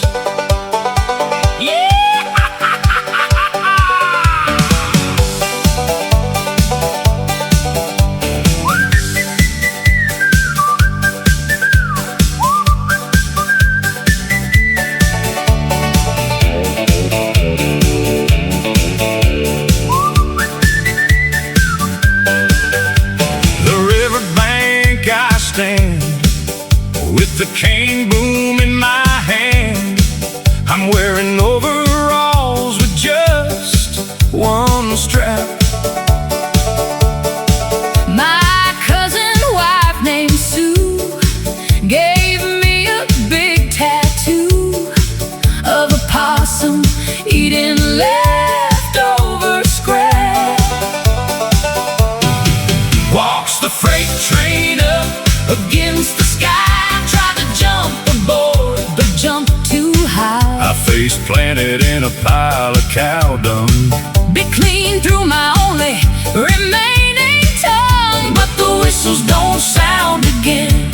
Girl, from now on, We ain't gonna hide.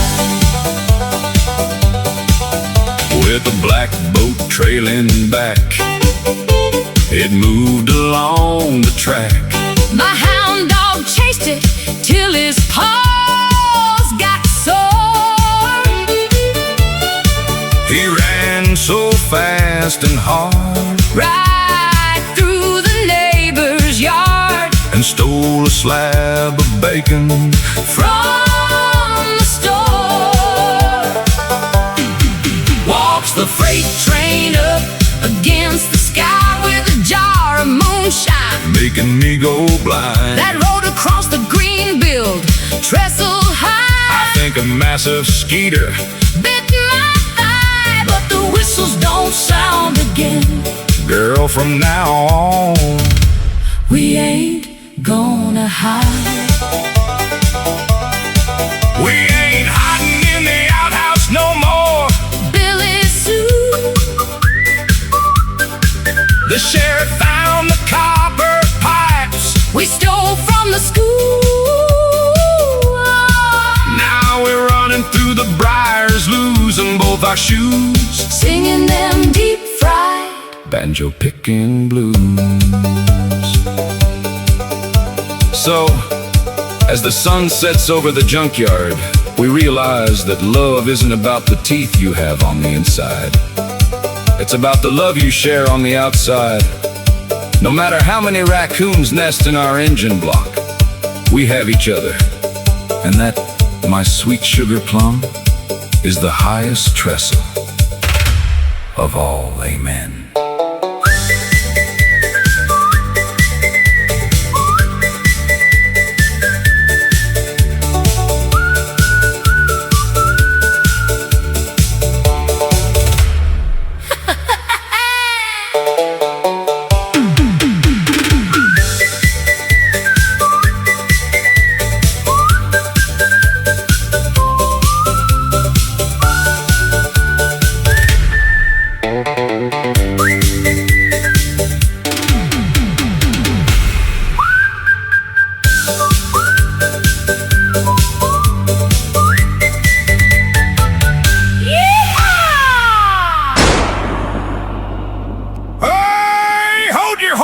Turn that racket off! Concern it, my ears are ringing louder than Sunday morning church bells.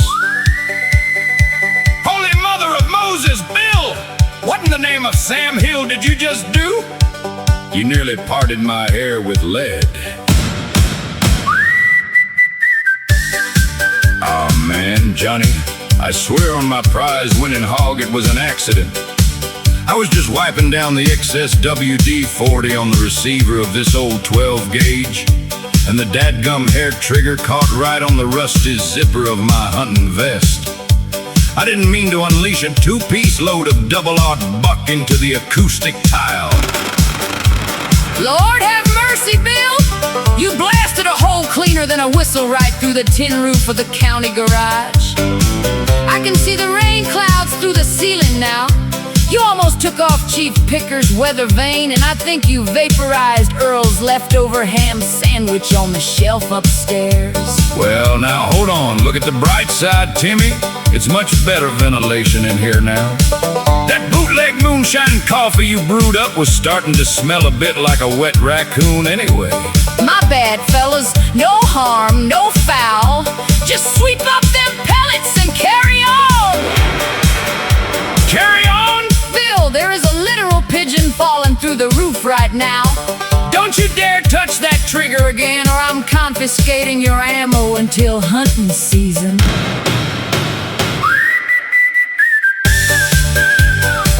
Unbelievable, Big Mike. You okay over there at the audio board? Your headphones still attached to your ears? Yeah, Johnny, my ears is ringing like a dinner bell, but I'm still kicking. Though I gotta admit that loud bang just gave me a flashback to last deer season. Speaking of outhouses, I'm having to get creative. I was deep in the cedar swamps north of Attica, tracking a buck that was bigger than a Buick. oh boy, here we go, the swamp story. Hush up, Tim! This is educational. So there I am, miles from nowhere. Suddenly, my stomach starts doing the hoochie coochie. It was that gas station pickled egg I ate for breakfast. It hit me like a freight train. There ain't no Sears catalog in the swamp. There ain't no porcelain throne. It was time for a high emergency 100% rustic number 2 hillbilly restroom drop. What did you do, Mike? Well, I found me a sturdy oak tree to lean against, got into position, and did the deed. But then came the reckoning. I looked around for leaves. Everything was dead and crunchy. So I grabbed a big, soft-looking handful of green moss off a fallen log. I thought, Ooh, nature's velvet, Johnny. It was not velvet. Hidden inside that moss was a colony of red ants that had a personal grudge against mankind. I spent the next 3 miles running through the briar sideways, scratching myself like a hound dog with a mange. I had to sit in the cold waters of Bell River for an hour just to put the fire out. see? That's why you always gotta check your moss, Mike.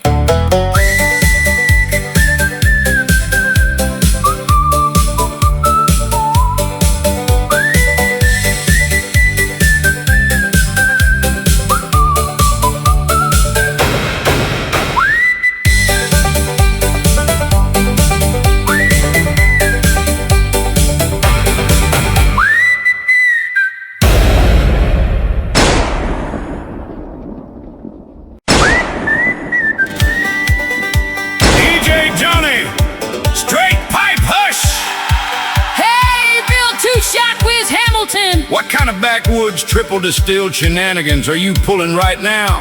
Why in the name of bluegrass are you still squeezing that trigger inside the broadcast shack? Where in the blue mud are you fellas at? The smoke is thicker than grandma's sausage gravy in here. I am hunkered down lower than a snake's belly in a wagon rut right under my control desk. DJ Tim Moonshine Nixon. Check in. Are you still among the living, or did you get your overalls ventilated? Yeah, I'm still breathing, Johnny. I dived head first into the tater hole under the floorboards. I'm squeezing past a jar of pickled pig feet and a family of raccoons, but I ain't moving until the lead stops flying. What in the high-octane hillbilly hellfire is wrong with your gray matter, Wiz? You darn near parted my back hair with that buckshot. You like too scared to squeak clean out of my boots and caused me to swallow my whole wad of plugged tobacco. My ears are ringing louder than a copper still exploding at midnight during a thunderstorm. I'm sweating like a sinner in a revival tent if I gotta dive over the soundboard. One more time, My sciatica is gonna flare up so bad. I'll be walking sideways until next Tuesday. You got less sense than a bucket of fried gizzard whiz. I swear on my grandpappy's prize mule. If you point that rusted piece of scrap metal anywhere near my midsection again, I'm gonna wrap it around your neck like a cheap necktie and feed your ammunition to the hogs. Bill, is it safe to poke my snout out? Or are you still cleaning that firearm with your finger on the hair trigger? Oh, y'all can crawl on out now, but don't go making no sudden movements. And before you step out, I reckon you ought to admire our brand new air conditioning system. We got about 14 more daylight ventilation holes in this old rusty tin ceiling than we did 5 minutes ago. When the high country happened, whiz? Why'd you keep blasting after the first mishap? Well, looky here. When I accidentally discharged the first round clean through the roof, I looked up and saw two giant, bug-eyed pigeons peering down at us through the hole like a pair of feathered tax auditors. I had to deploy defensive countermeasures and make them fly away before they decided to carpet bomb our soundboard with their radioactive droppings.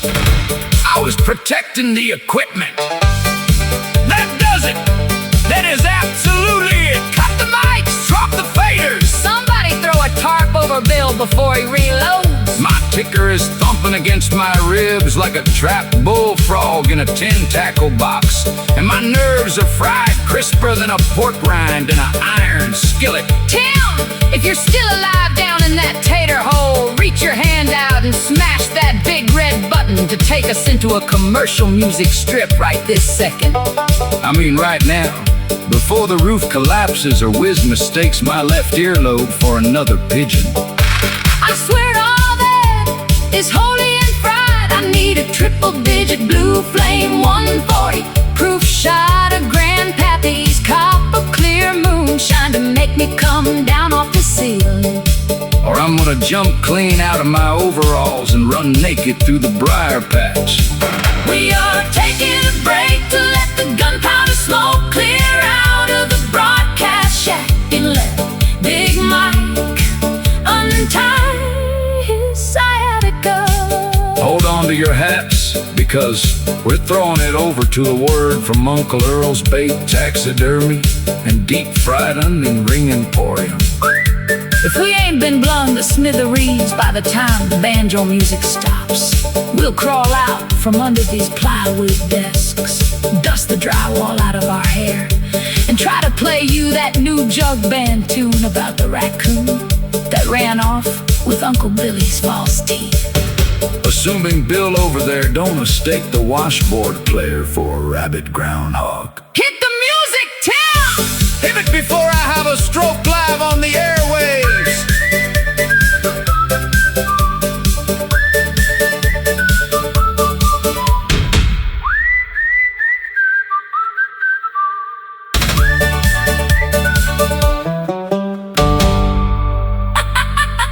Howdy, folks! Uncle Earl here from Uncle Earl's Bait Taxidermy and Deep Fried Onion Ring Emporium. Are you tired of driving all over the county just to get your minnows, stuff your prize-winning catfish, and feed your belly?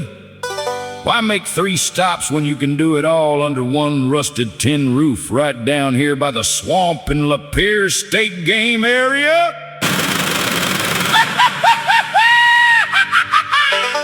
That's right. We are the only establishment in the Tri-County area where you can buy a tub of live, wiggling night crawlers, hand over a 10-point buck to get stuff for your living room wall, and walk out with a greasy sack of our world-famous beer-battered onion rings. We use the exact same secret batter formula for our onion rings that we use to coat our channel catfish bait. It's so flavorful, it makes a dead man burst out of his coffin just to tackle his grandma with hugs and kisses. Need a gift for the wife? Come check out our showroom. We got stuffed raccoons playing poker. We got cross-eyed bobcats that look like they've seen a ghost. And we got a special on mounted largemouth bass that can hold a beer can in their jaws. And remember, you bring in a fresh roadkill varmint before noon, we'll give you a half-pound of onion rings absolutely free. Just don't get your sacks mixed up on the drive home. Nobody wants to bite into a deep-fried cricket when they're expecting a sweet Vidalia onion. We are located just 2 miles past the old burned-out tractor barn on Lake Pleasant Road, just north of Lum Road. Look for the sign with the neon possum. Come on down to Uncle Earl's Bait Taxidermy and Deep-Fried Onion Ring Emporium, Where the bait is fresh, the grease is ancient, and everything looks like it's staring right at you.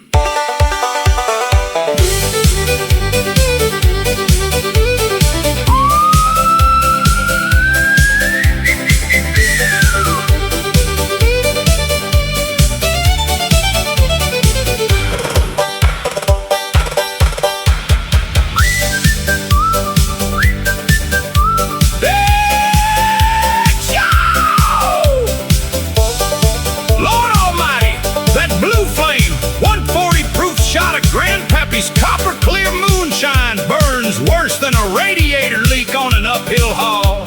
But praise the bluegrass gods, my hands have finally quit shaking like a dog passing peach pits. The smoke is clearing, Big Mike is rubbing liniment on his sciatica, and I have officially confiscated Bill's shotgun ammunition and locked it in the glove box of my truck.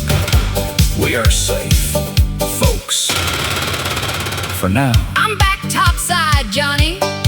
The raccoons in the tater hole weren't friendly, but they sure had better manners than the two-shot whiz over there. Well, listeners, to make up for the absolute heart attack-inducing mayhem we just put you through, we are locking the studio doors, tie-wrapping Bill to a swivel chair, and going completely commercial-free for the next hour. No interruptions, no sirens, and absolutely no unauthorized firearms discharges. Turn your dials up and hold on to your overalls, because we are kicking off this commercial-free music strip with that brand new high-octane jug band stomp that's sweeping the holler in Umley City, Michigan, Lapeer County. Here is the raccoon stole my upper dentures, right here on Wban 99.9 FM. Let her rip, Tim! Let her rip, Tim! Woo!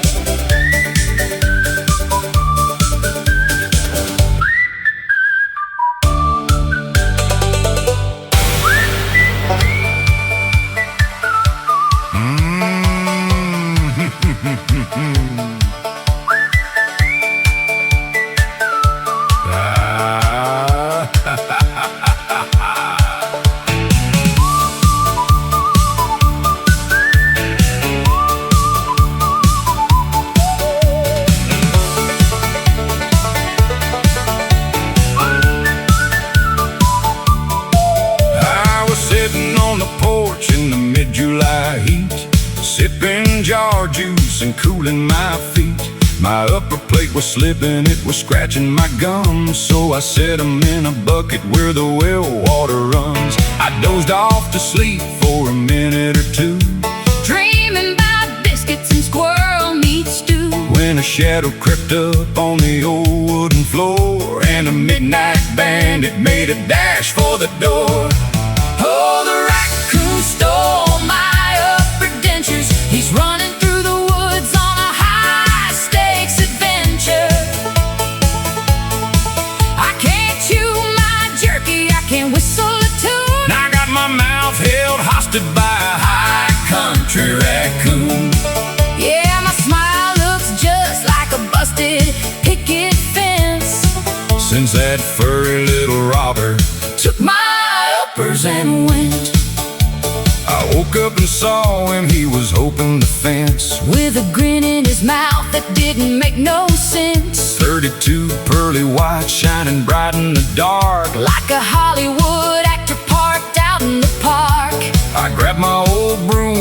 I gave him a chase, but he climbed up an oak tree and laughed in my face. Now he's up in the branches just clicking away, Munching on acorns with my dental display. oh, the raccoon stole my upper dentures. He's running through the woods on a high-stakes adventure. I can't chew my jerky, I can't whistle a tune. I got my mouth held hostage by a High country raccoon. Yeah, my smile looks just like a busted picket fence. since that furry little robber Took my uppers and went. Now grandma's mad 'cause I'm spraying when I speak, And I've been eating nothing but cream corn for a week. I called up the dentist, he said, boy, you're a fool. Insurance don't cover a theft by a varmint so cruel.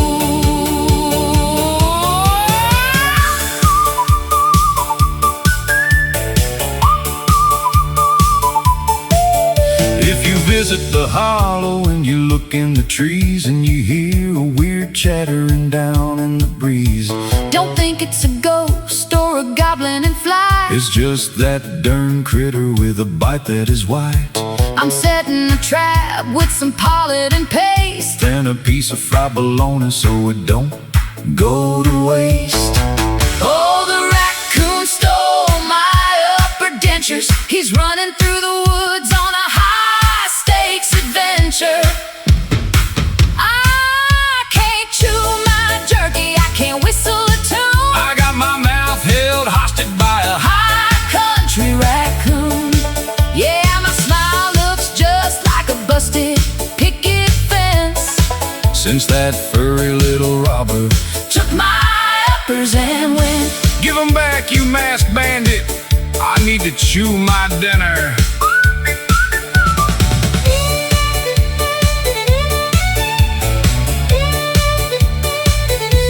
You know, they say the Lord gives and the Lord takes away, but the good book never said nothing about a 7-pound masked varmint named Barnaby repossessing a man's ability to masticate a pork chop.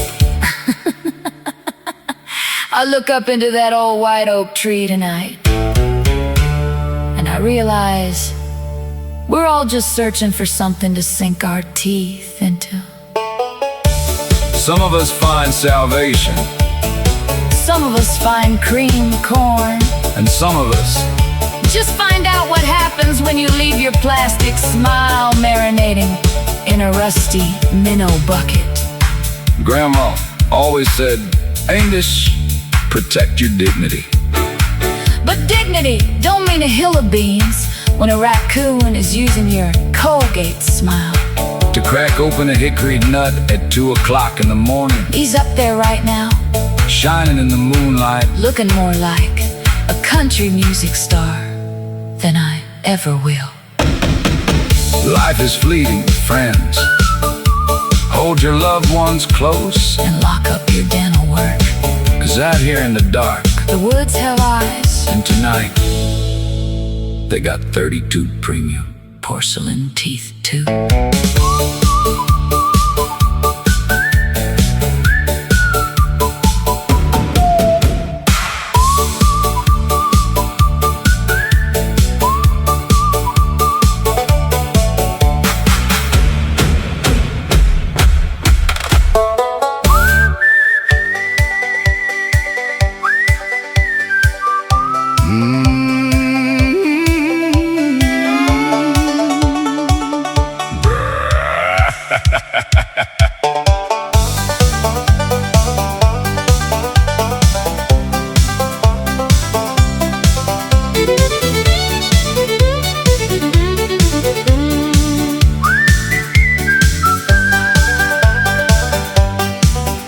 We was happy as clams in our manufactured shack, right down by the swamp where the cottonmouths track.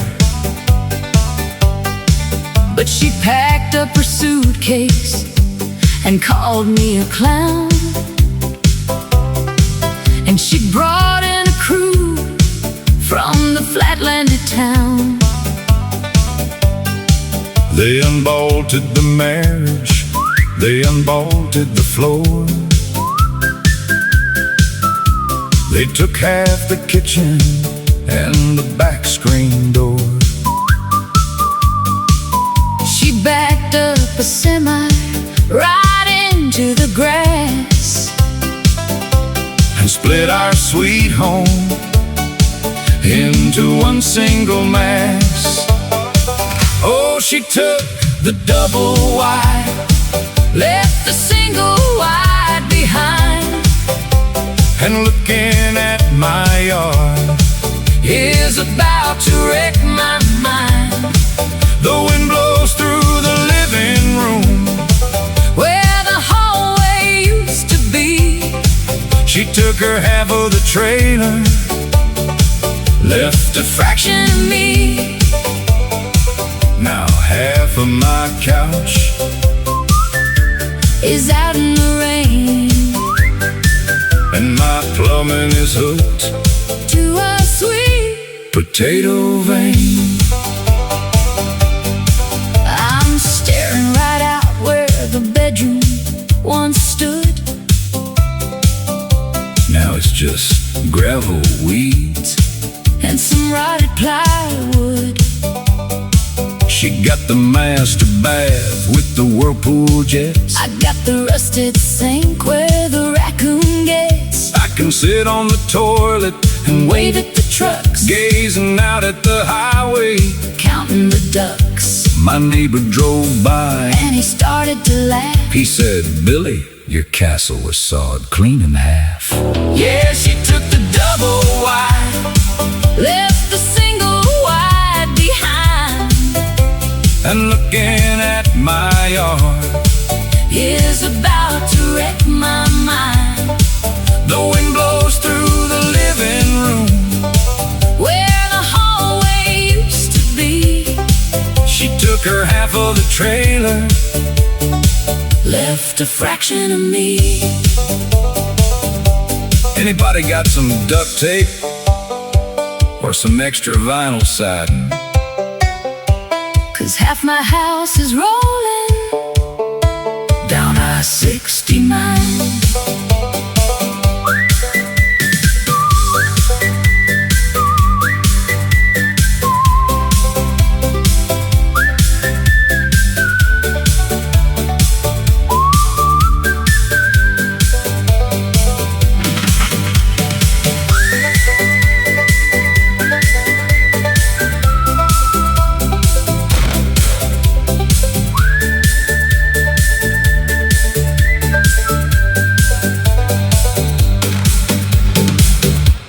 You know, preachers like to talk about two becoming one flesh, but they never warn you about the county judge decreeing that one flesh can be unbolted by a three-man crew from the county seat on a rainy Tuesday morning. I'm standing here looking at the linoleum floor, and it just stops right in the middle of a flower pattern. It's like a physical manifestation of a broken heart or really poorly planned home renovation.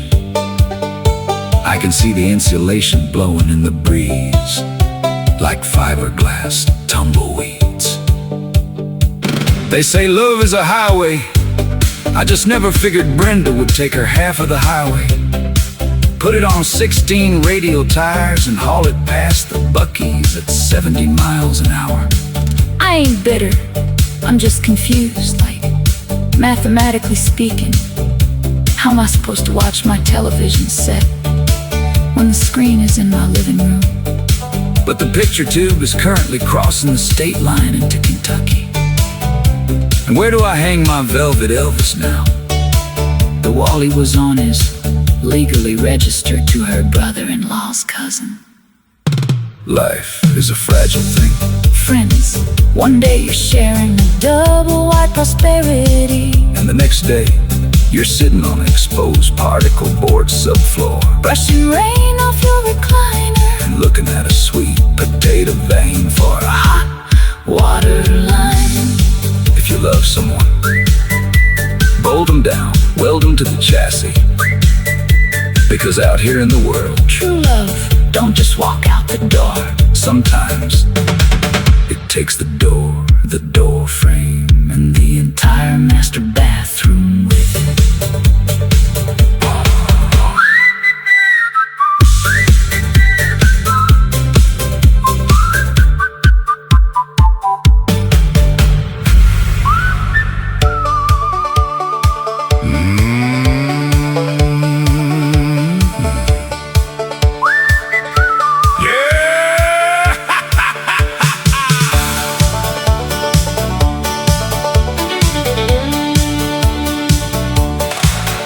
We was having a supper of cabbage and beans, the quietest night that this hollow has seen. But Uncle Joe brought out a jar from the shed, a triple run batch that could wake up the dead. Grandma sneaked a sip while we turned around, and next thing you know, she was gone from the ground. We heard a loud thumping up over the porch, and there she was standing, Holding a torch. Oh, don't look now, but Grandma's on the roof again, drinking apple pie moonshine, cussing at the wind. She's throwing down shingles and chasing the cats, wearing nothing but her nightgown and some coonskin hats. We called up the sheriff. He said, I ain't coming down. that old woman's the wildest shot in this county town. The fire department arrived with a net, But Grandma just hollered, I ain't done yet. she did a little jig on the chimney top. Dared the whole valley to make her stop. She's doing the auctioneer yell to the crows, and Hanging her bloomers right over the hose. the preacher drove by and he started to pray, but Grandma just threw a cooked turnip his way. oh, don't look now, But Grandma's on the roof again,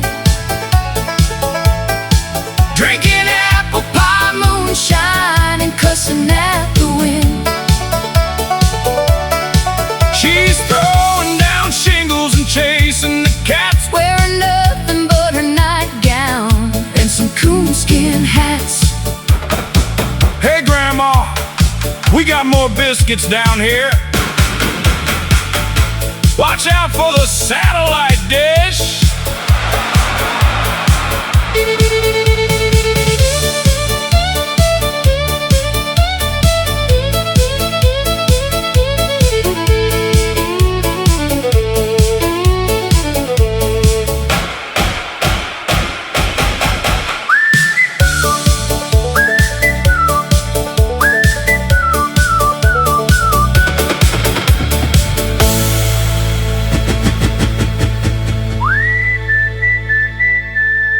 You know, they say that youth is wasted on the young, but I reckon they never seen an 83-year-old matriarch scale a copper lightning rod with a jug of 90-proof corn liquor tucked under her arm like a football. I'm standing here in the yard, looking up past the rain gutters, and I realize something truly profound. We spend our whole lives trying to build a solid foundation. We build walls, we lay bricks. But Grandma taught us tonight that the real truth is found at the highest point of the rafters, shaking your fist at the constellation of Orion. She ain't just a woman on the roof. She's a beacon of freedom, a modern-day prophet in a flannel nightgown, screaming about the price of hog feed to a flock of confused turkey vultures. The preacher said she's possessed by the devil, but I think she's just possessed by that triple rim batch. Uncle Joe brewed over by the creek, the kind that smells like kerosene and tastes like a spiritual awakening. Life is short, family. One day you're peacefully digesting a plate of pinto beans, and the next, you're ducking for cover because your elder relative is using a John Deere alternator to try and shoot down the DirecTV satellite. So if you're out there tonight and you feel a heavy burden on your soul, just look up to the ridgepole. Poured one out for the woman who defied gravity, the fire department, and the laws of decent hemlines. Hold on to the chimney, Grandma! The wind's picking up, and your bloomers are caught on the lightning rod!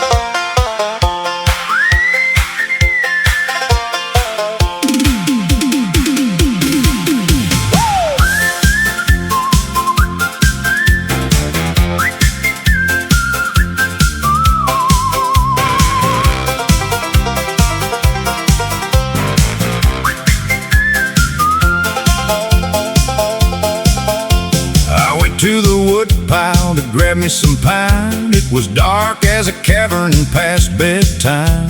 I reached in a hole where the logs were all stacked, and something with whiskers immediately snapped. A big hissing marsupial pinned to my thumb. I yelled out a cuss word and ran to my mom. The doctor said, boy, you just need a vaccine. But something inside me turned ugly and green. Oh, I got bit by a possum, and now I crave trash. I'm turning down chicken and tater tot mash. I used to like steak and a cold glass of sweet tea. Now I'm looking at the dumpster thinking, that's the place for me. I got a sudden urge to go waddling late at night and hiss at the milkman if he shows a bright light. My wife cooked a pot of her prize-winning chili. I looked at the bowl and I said, don't be silly, is there any old cabbage that's covered in mold, or some sour cream that's 3 weeks old? I spent the whole morning just playing out dead, right on the highway where the gravel is spread. A trucker slowed down and he threw me a bone, and that was the best lunch that I've ever known. Yeah, I got bit by a possum, and now I crave trash. I'm turning down chicken and tater tot mash. I used to like steak and a cold glass of sweet tea. Now I'm looking at the dumpster thinking, that's the place for me. Get out of my trash can, Earl! I found this banana peel first.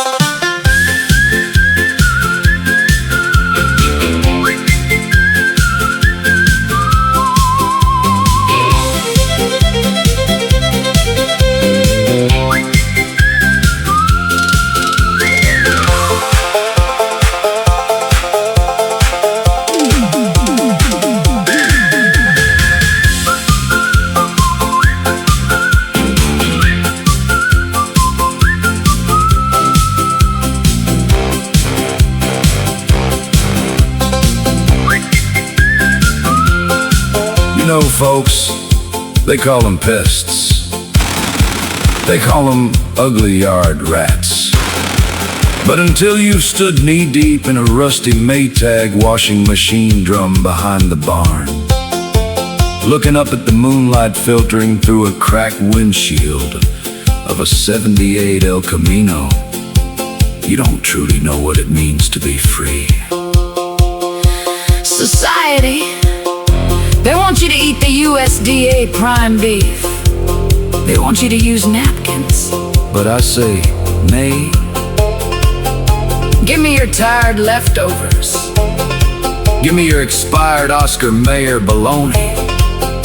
Give me that half-eaten block of government cheese that fell behind the deep freezer back in '94.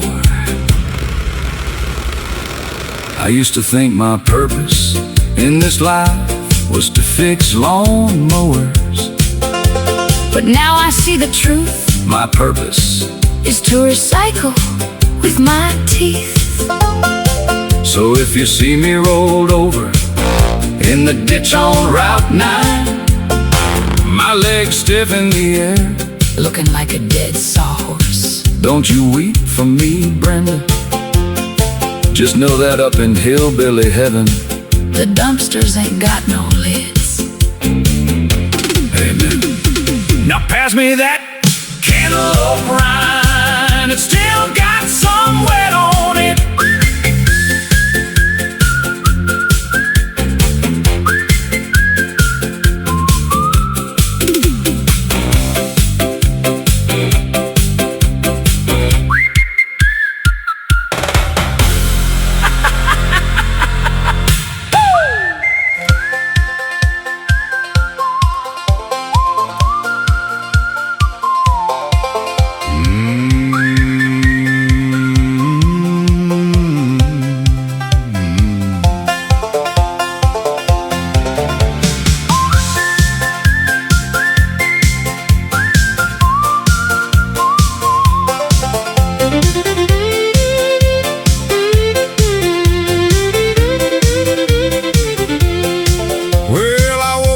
This morning, heard a terrible sound.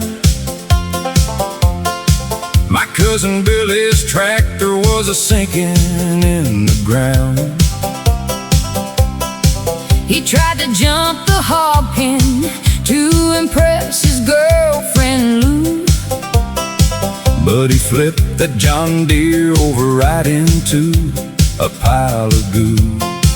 Now the pigs are wearing overalls, the chickens won't lay eggs, and Billy's got a moonshine jug strapped between his legs. My uncle has a toothache, says it drives him out of his mind. So he tied a piece of fishing line around his own behind. He hooked the other end of it to a rusted Chevy truck and told my brother Jethro, Stomp the gas and wish me luck. well, the bumper flew right off that car. The tooth is still in place, and now Uncle's got a hubcap imprinted on his face. Oh, yee-haw and ho down, the roof is leaking rain. We're cooking roadkill possum and we're drinking through the pain. The goat ate grandma's dentures, now he snaps at all the mail. And we're running from the sheriff 'cause we cannot pay the bill. We went down to the swamp last night to catch a bullfrog king, but stumbled into yellow jackets, man, did they ever sting. My sister tried to slap him off with a cast iron skillet pan. She missed the bugs and knocked out her prospective working man. Now Cletus can't remember his own middle or last name, But he says the stars look pretty, so we love him just the same. old Auntie May got swallowed by a giant catfish prize. We reeled her in by midnight. She was twice her normal size, She said it wasn't all that bad, it was cozy in the dark. except the fish had swallowed whole a piece of Noah's Ark. She brought us back a splinter and a muddy pair of shoes, and now she sings Sings the gospel mixed with Mississippi blues.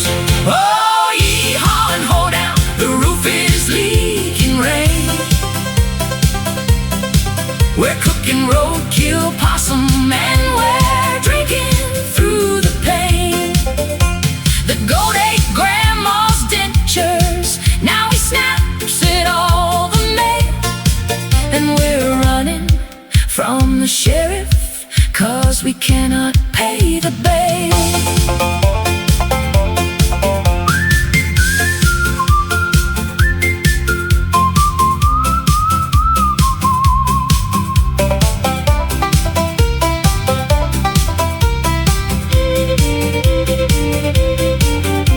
The outhouse blew away last week during a twister scare, And landed on the church house roof while everyone was there. The preacher said it was a sign from somewhere up above, Until he smelled the overalls of my cousin's nephew, Bub. we don't need no indoor plumbing. We just use the woods instead, Just watch out for the copperheads. or you'll end up waking dead. But you know, when the banjo stops its ringing and the fire starts to die, You look up at the mountain silhouette against the sky. we might look like a circus to a world that moves too fast. Bound by baling wire and traditions from the past. But there is a sacred wisdom in a life that's stripped down bare, Where wealth is measured only by the porch steps that you share. we laugh at all the wreckage, 'Cause the wreckage doesn't last.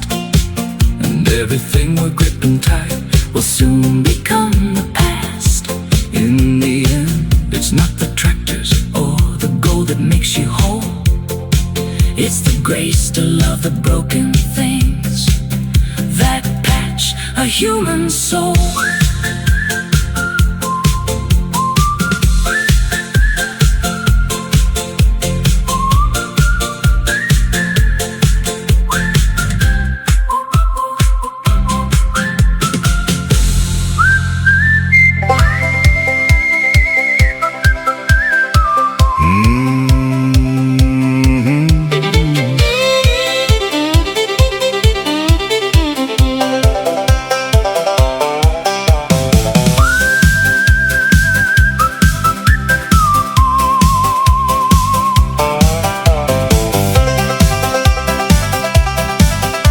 Well, the rooster ain't even crowed yet. The moon is still in bed. But I got meat and carb illusions Running through my head. I stumble to the kitchen, Fire up the iron skillet hot, drop a slab of paint perfection. right into the sweet spot. Fried bologna in the morning with the biscuits and the gravy, man. It sure makes life worthwhile. More than any lottery plan. Summer rolls around and the backyard starts to shine. When them garden fresh tomatoes get to ripening on the vine, I slice them thick as shingles. juice running down my wrist. That's a hillbilly blessing. That simply can't be missed. I slap it on that cold cut. The heavens start to dial. Oh, it makes me and my beautiful bologna smile. Now my wife decided wants to show the neighborhood her best. She took a bologna casserole, To church to meet the test, layered up with tater tots and processed yellow cheese. It brought the congregation Straight down to their knees. After that holy luncheon, She was the talk of the town. it made the preacher's holy socks Go sliding up and down. all the church pews were shaking, Women fighting for the text trying to steal her recipe. to see who'd make it next. So give me onion and tomato, cheese, lettuce, and the mayo. a thick slice of bologna squeezed tight between my bread. My stomach is awaiting, My tongue is salivating. just eat it real slow, boys. Don't let it go to your head. Your insides will be tickled. You can even have it pickled. Bologna salad on a cracker sure is mighty I fine. need a big bologna sandwich, At an old country store, leaning on a gas pump. begging for some more. Lord have mercy, that's the way I want it. Yes, I claim it all for mine. I ain't trading my tube steak For no fancy box of wine. no, mine is no bologna. I love to eat it all the time. We full of bologna. It's a lifestyle so sublime. We squeeze every penny. We ain't a bit refined. We love it so darn much. We hate to throw away the rind. We feed it to the hound dog. We string it on a hook We use the leftover grease. to grease the holy hymn book.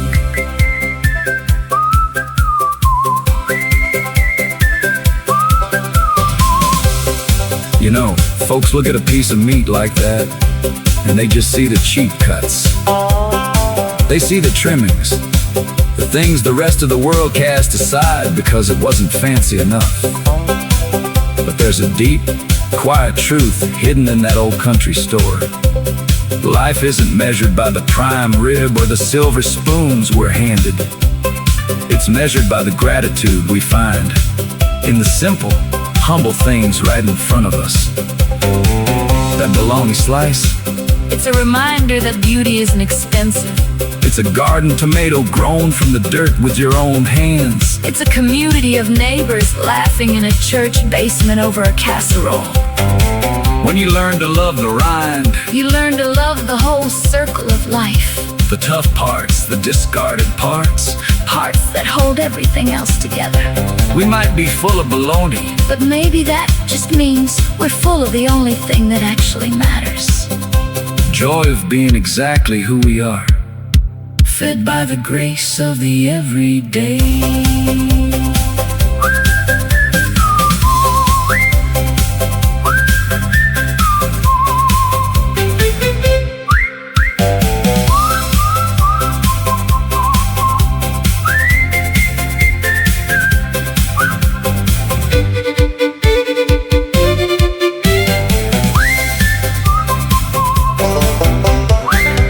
Well, folks, as we wind down this here little rodeo of laughs and memories, I want to leave you all with something to think on. Life's a lot like a rusty old tractor. It might sputter, cough, and sometimes stall. But it keeps on rolling if you give it a little love and a whole lot of grit. So here's a funny hillbilly tune to remind you. No matter how tangled up, how raggedy, or how downright silly things get, it's the love we got for each other and a good sense of humor that keeps us going.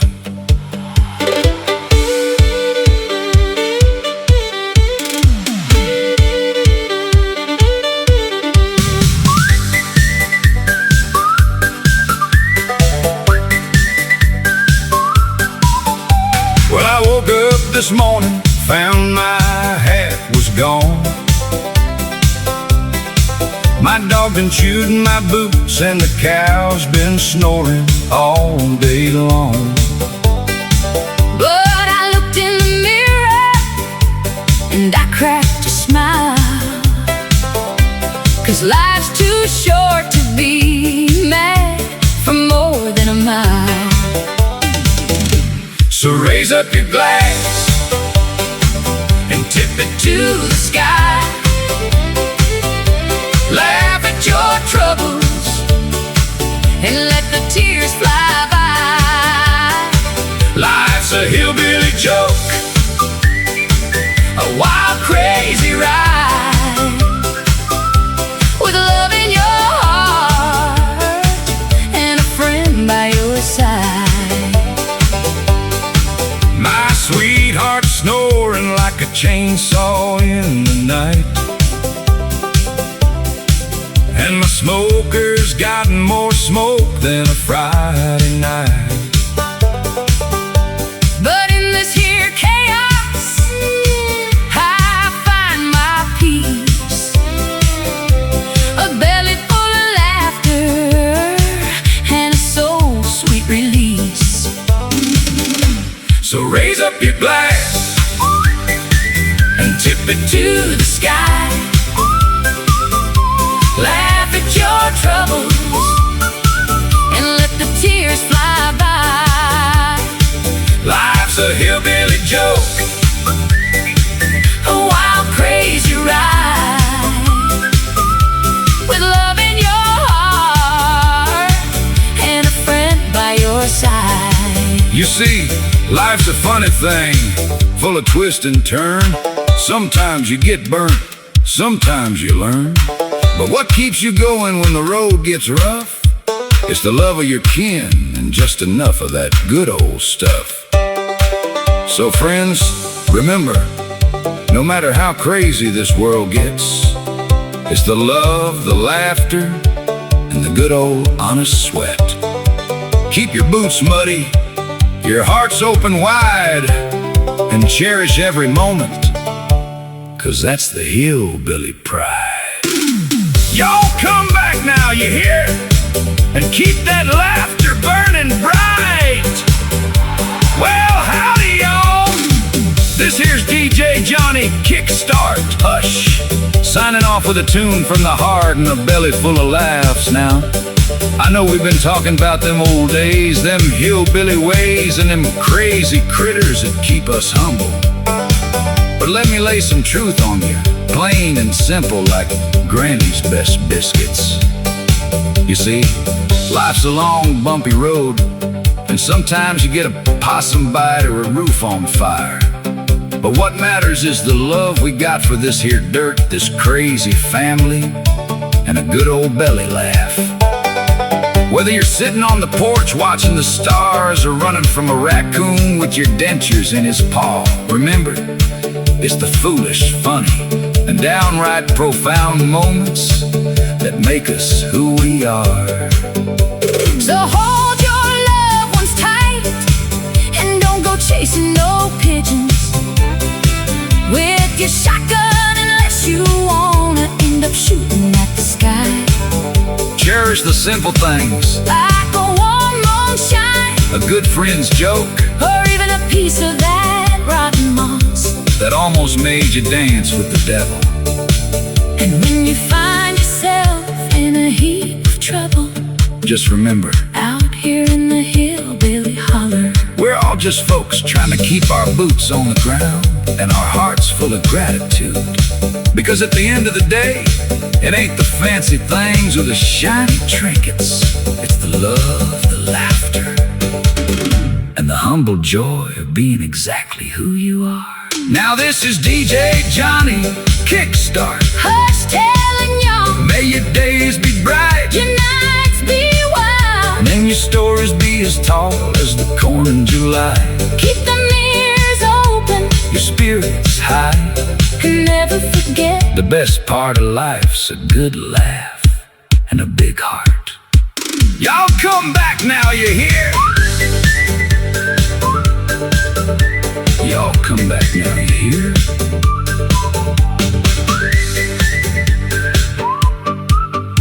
Y'all come back now, you hear?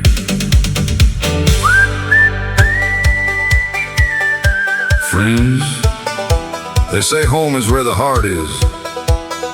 But right now my heart is trapped in the rusted out cab of a '94 Chevy S10. Buried under a pile of empty pork rind bags, you see. Time is like a river, and we're all just floating down it on an inner tube we stole from the tire graveyard behind the Walmart. We look back at the shoreline of yesterday, wishing we could park there just one more time.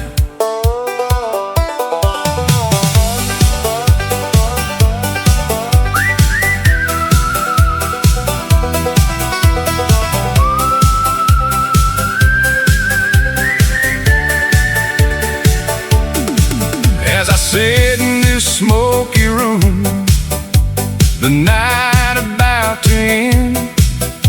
I pass my time with strangers, but this moonshine jug's my friend. Remembering when we used to park on Butler Street out in the dark. Remember when we lost the truck keys and you got bit by them swamp fleas, and you lost your fake tooth in my backseat, baby. Remember how we used to talk about busting out of this trailer park? We'd break their hearts and steal their hogs together forever. Dodging hunting dogs, never say goodbye. Never say goodbye. You and me and my hound dog friends, hoping the fried chicken never ends. Say goodbye. Never say goodbye. Holding on. We've gotta try. Holding on to never say goodbye.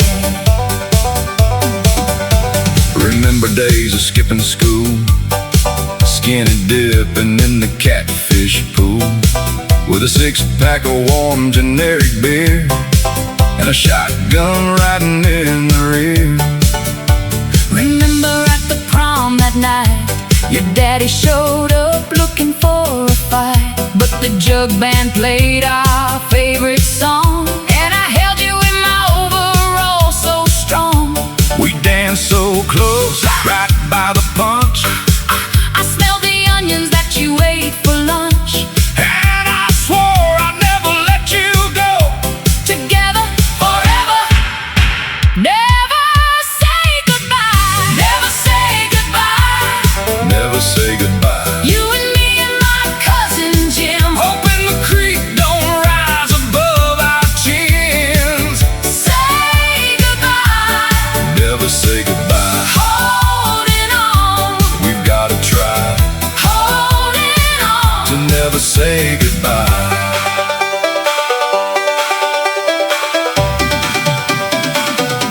You know, looking back, I guess you'd say we used to talk about busting out, breaking their hearts. We thought we were gonna conquer the county line, just you, me, and that three-legged raccoon we adopted. But life's got a way of throwing a wrench in your transmission. It makes you realize that forever isn't a place on a map. It's a state of mind. It's the smell of wet hound dog in the morning. It's the way your eyes cross when you were mad. Don't ever let go of that bumper sticker on your soul. Together forever. Never say goodbye. Never say goodbye. Never say goodbye. You and me and my old friend, chewing tobacco till the highway ends. Say goodbye. Never say goodbye. Holding on. We gotta try. Holding on to never say goodbye.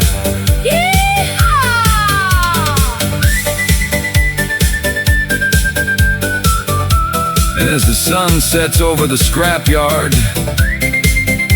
and the crickets start their evening choir, there's only one comfort left for a broken heart. I reach over, wipe the dust off the dashboard, and turn that little plastic knob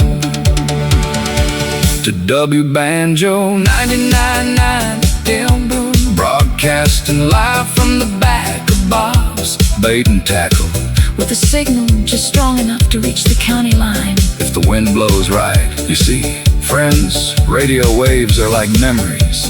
You can't see them, you can't touch them, but when that static clears and a sad song hits your speakers, it feels like a warm hug from a ghost in overalls. So tonight, this tune goes out to you, baby, wherever you are, and whatever station you're tuning into.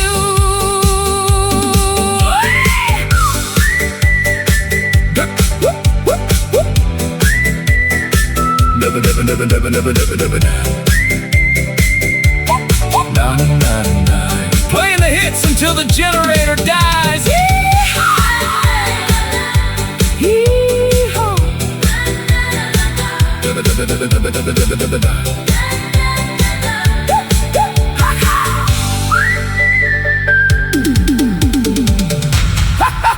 You know, friends, life is a lot like walking barefoot through a patch of weeds. Most of the time, you're just waiting for the sting. You're waiting for that burning reminder that this world can be a prickly place to navigate. But every now and then, if you keep your eyes on the trail and your heart open to the wind, you stumble upon a clear patch of clover. A place where the ground is soft, the evening air smells like honeysuckle, and your troubles just sort of drift away like smoke from an old chimney. This right here, this is that clearing.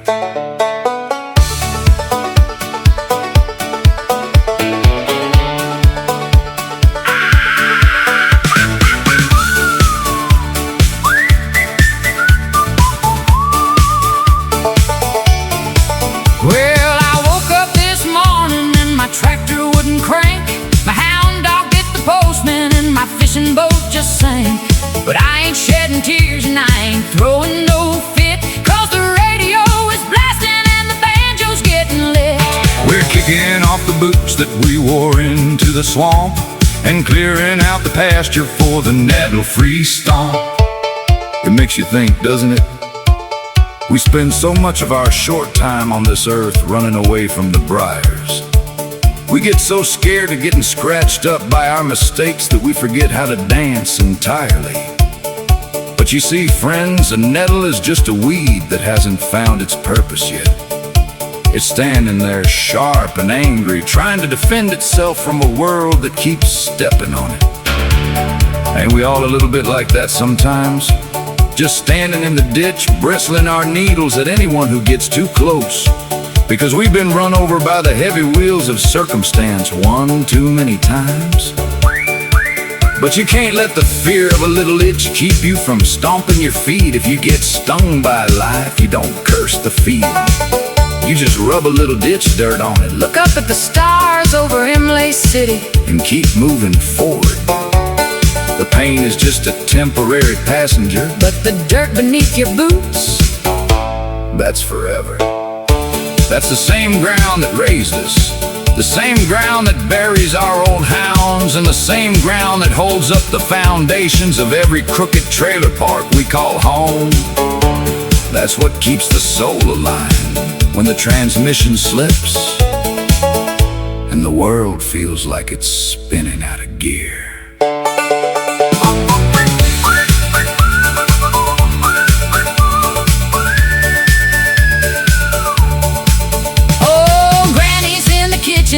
dropping lard into the pan. Uncle Jesse's drinking moonshine from an old tomato can. There's a raccoon in the outhouse and the roof is leaking bad, but this is the finest outro tune that we have ever had. No stickers in your socks and no thistles in your pants, just a smooth piece of dirt for a hillbilly dance. Well, the moon is finally dipping below the tree line, and the campfire is dying down to a soft, glowing red.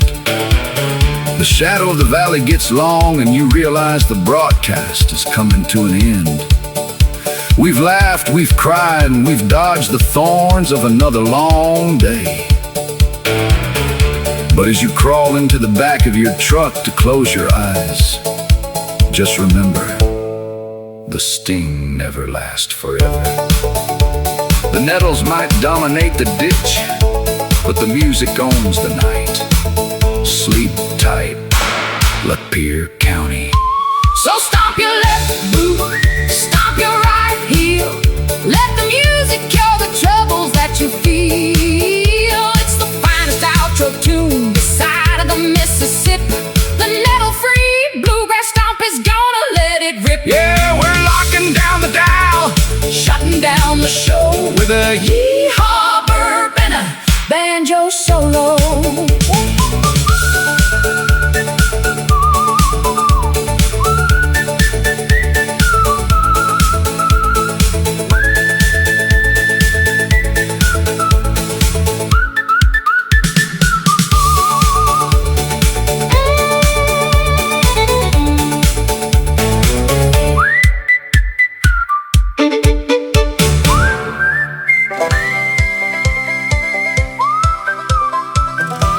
You know, they say memories are like the dust on a country road. They stick to your soul no matter how far you run. Looking back, my mama was a saint. She'd rise before the sun just to make sure her babies were clean for the world. It was a simpler time, a pure time, a time of absolute, public, galvanized terror.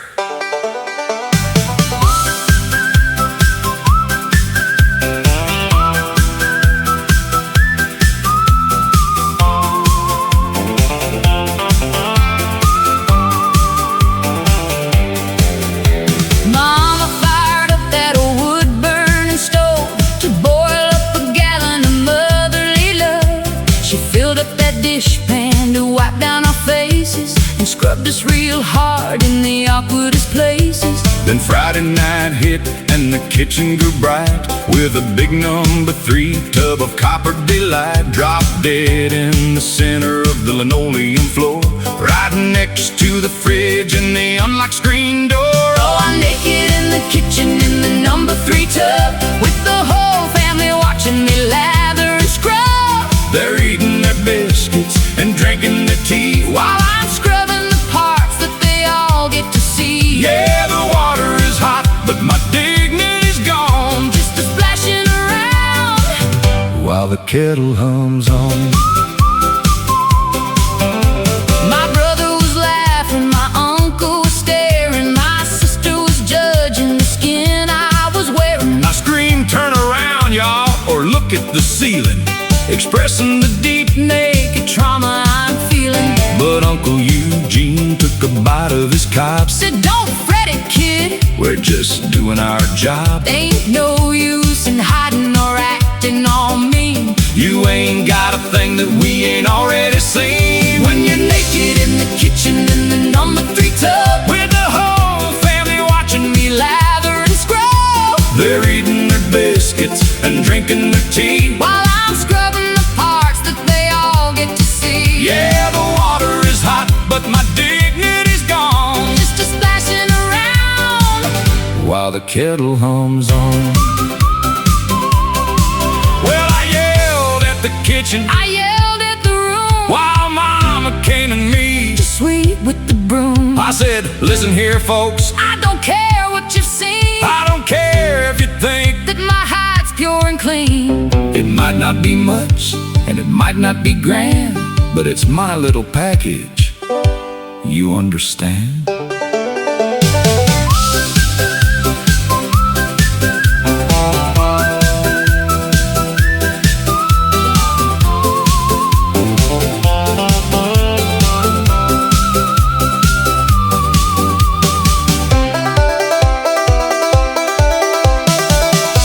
So whenever I pass a hardware store and I see that old galvanized steel, I don't just see a tub, I see a testament of faith. I see a family bound by love and biscuits and a complete lack of personal boundaries. It might not have been much to look at, but it was mine. And I still don't want to show it to everybody. Amen.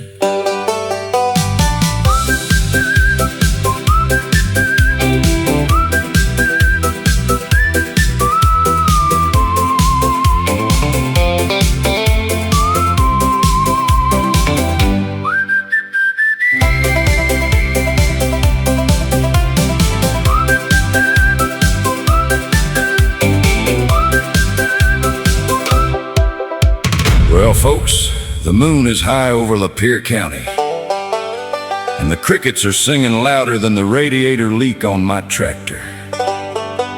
As we wrap up another broadcast here on Wban 99.9 FM, the station that brings you the finest bluegrass from the back of the bait shop, I want you to look at the person next to you. Unless you're alone in your truck, then please look at the road. Life is like a gravel driveway, bumpy, dusty, and full of potholes that'll pop your tires if you ain't careful. But as long as we got a laugh in our bellies and static on the dial, we're gonna make it through the night. This final tune goes out to the finest lawman this side of the interstate. I know a fat old policeman, he's always on our street.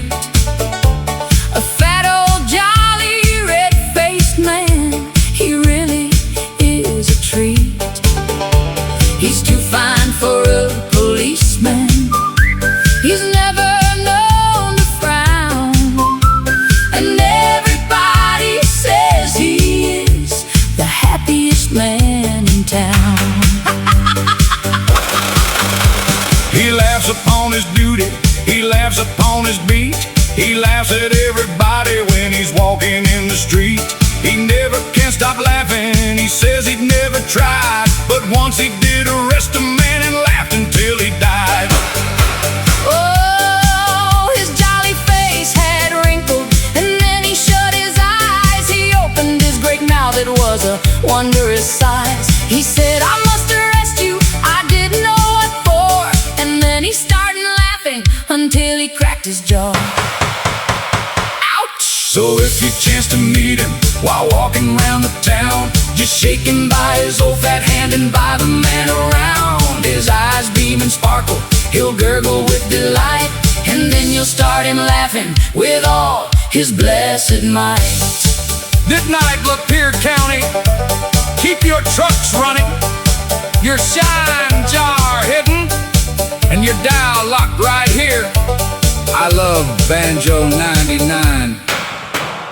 Wban FM, Lapeer County, Imlay City, Michigan.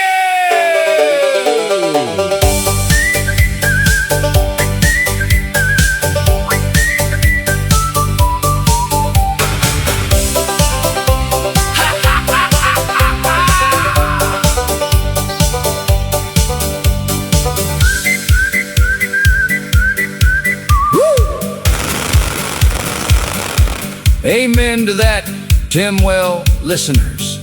Between Bill shooting holes in our infrastructure and Big Mike's swamp trauma, I think that is all the high-quality broadcasting the FCC is gonna allow us to do today. Keep your powder dry, your cobs white, and watch out for the red ants, Lapeer County! This is DJ Johnny Kickstart Hush, signing off from Wbanjo 99, right behind the Imlay City Speedway gas station. We leave you now with the finest outro tune this side of the Mississippi. The nettle-free bluegrass stomp! See you on the flip side, folks!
much time, I can make it fine.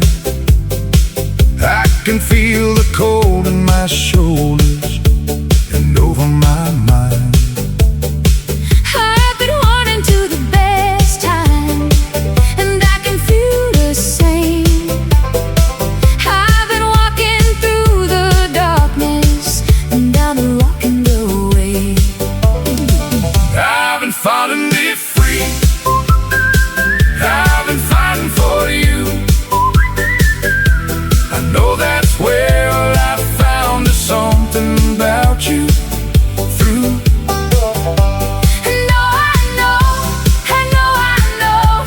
It isn't what I wanna do. I know the lonely knows that I'm fighting me free, and I'm fighting for you.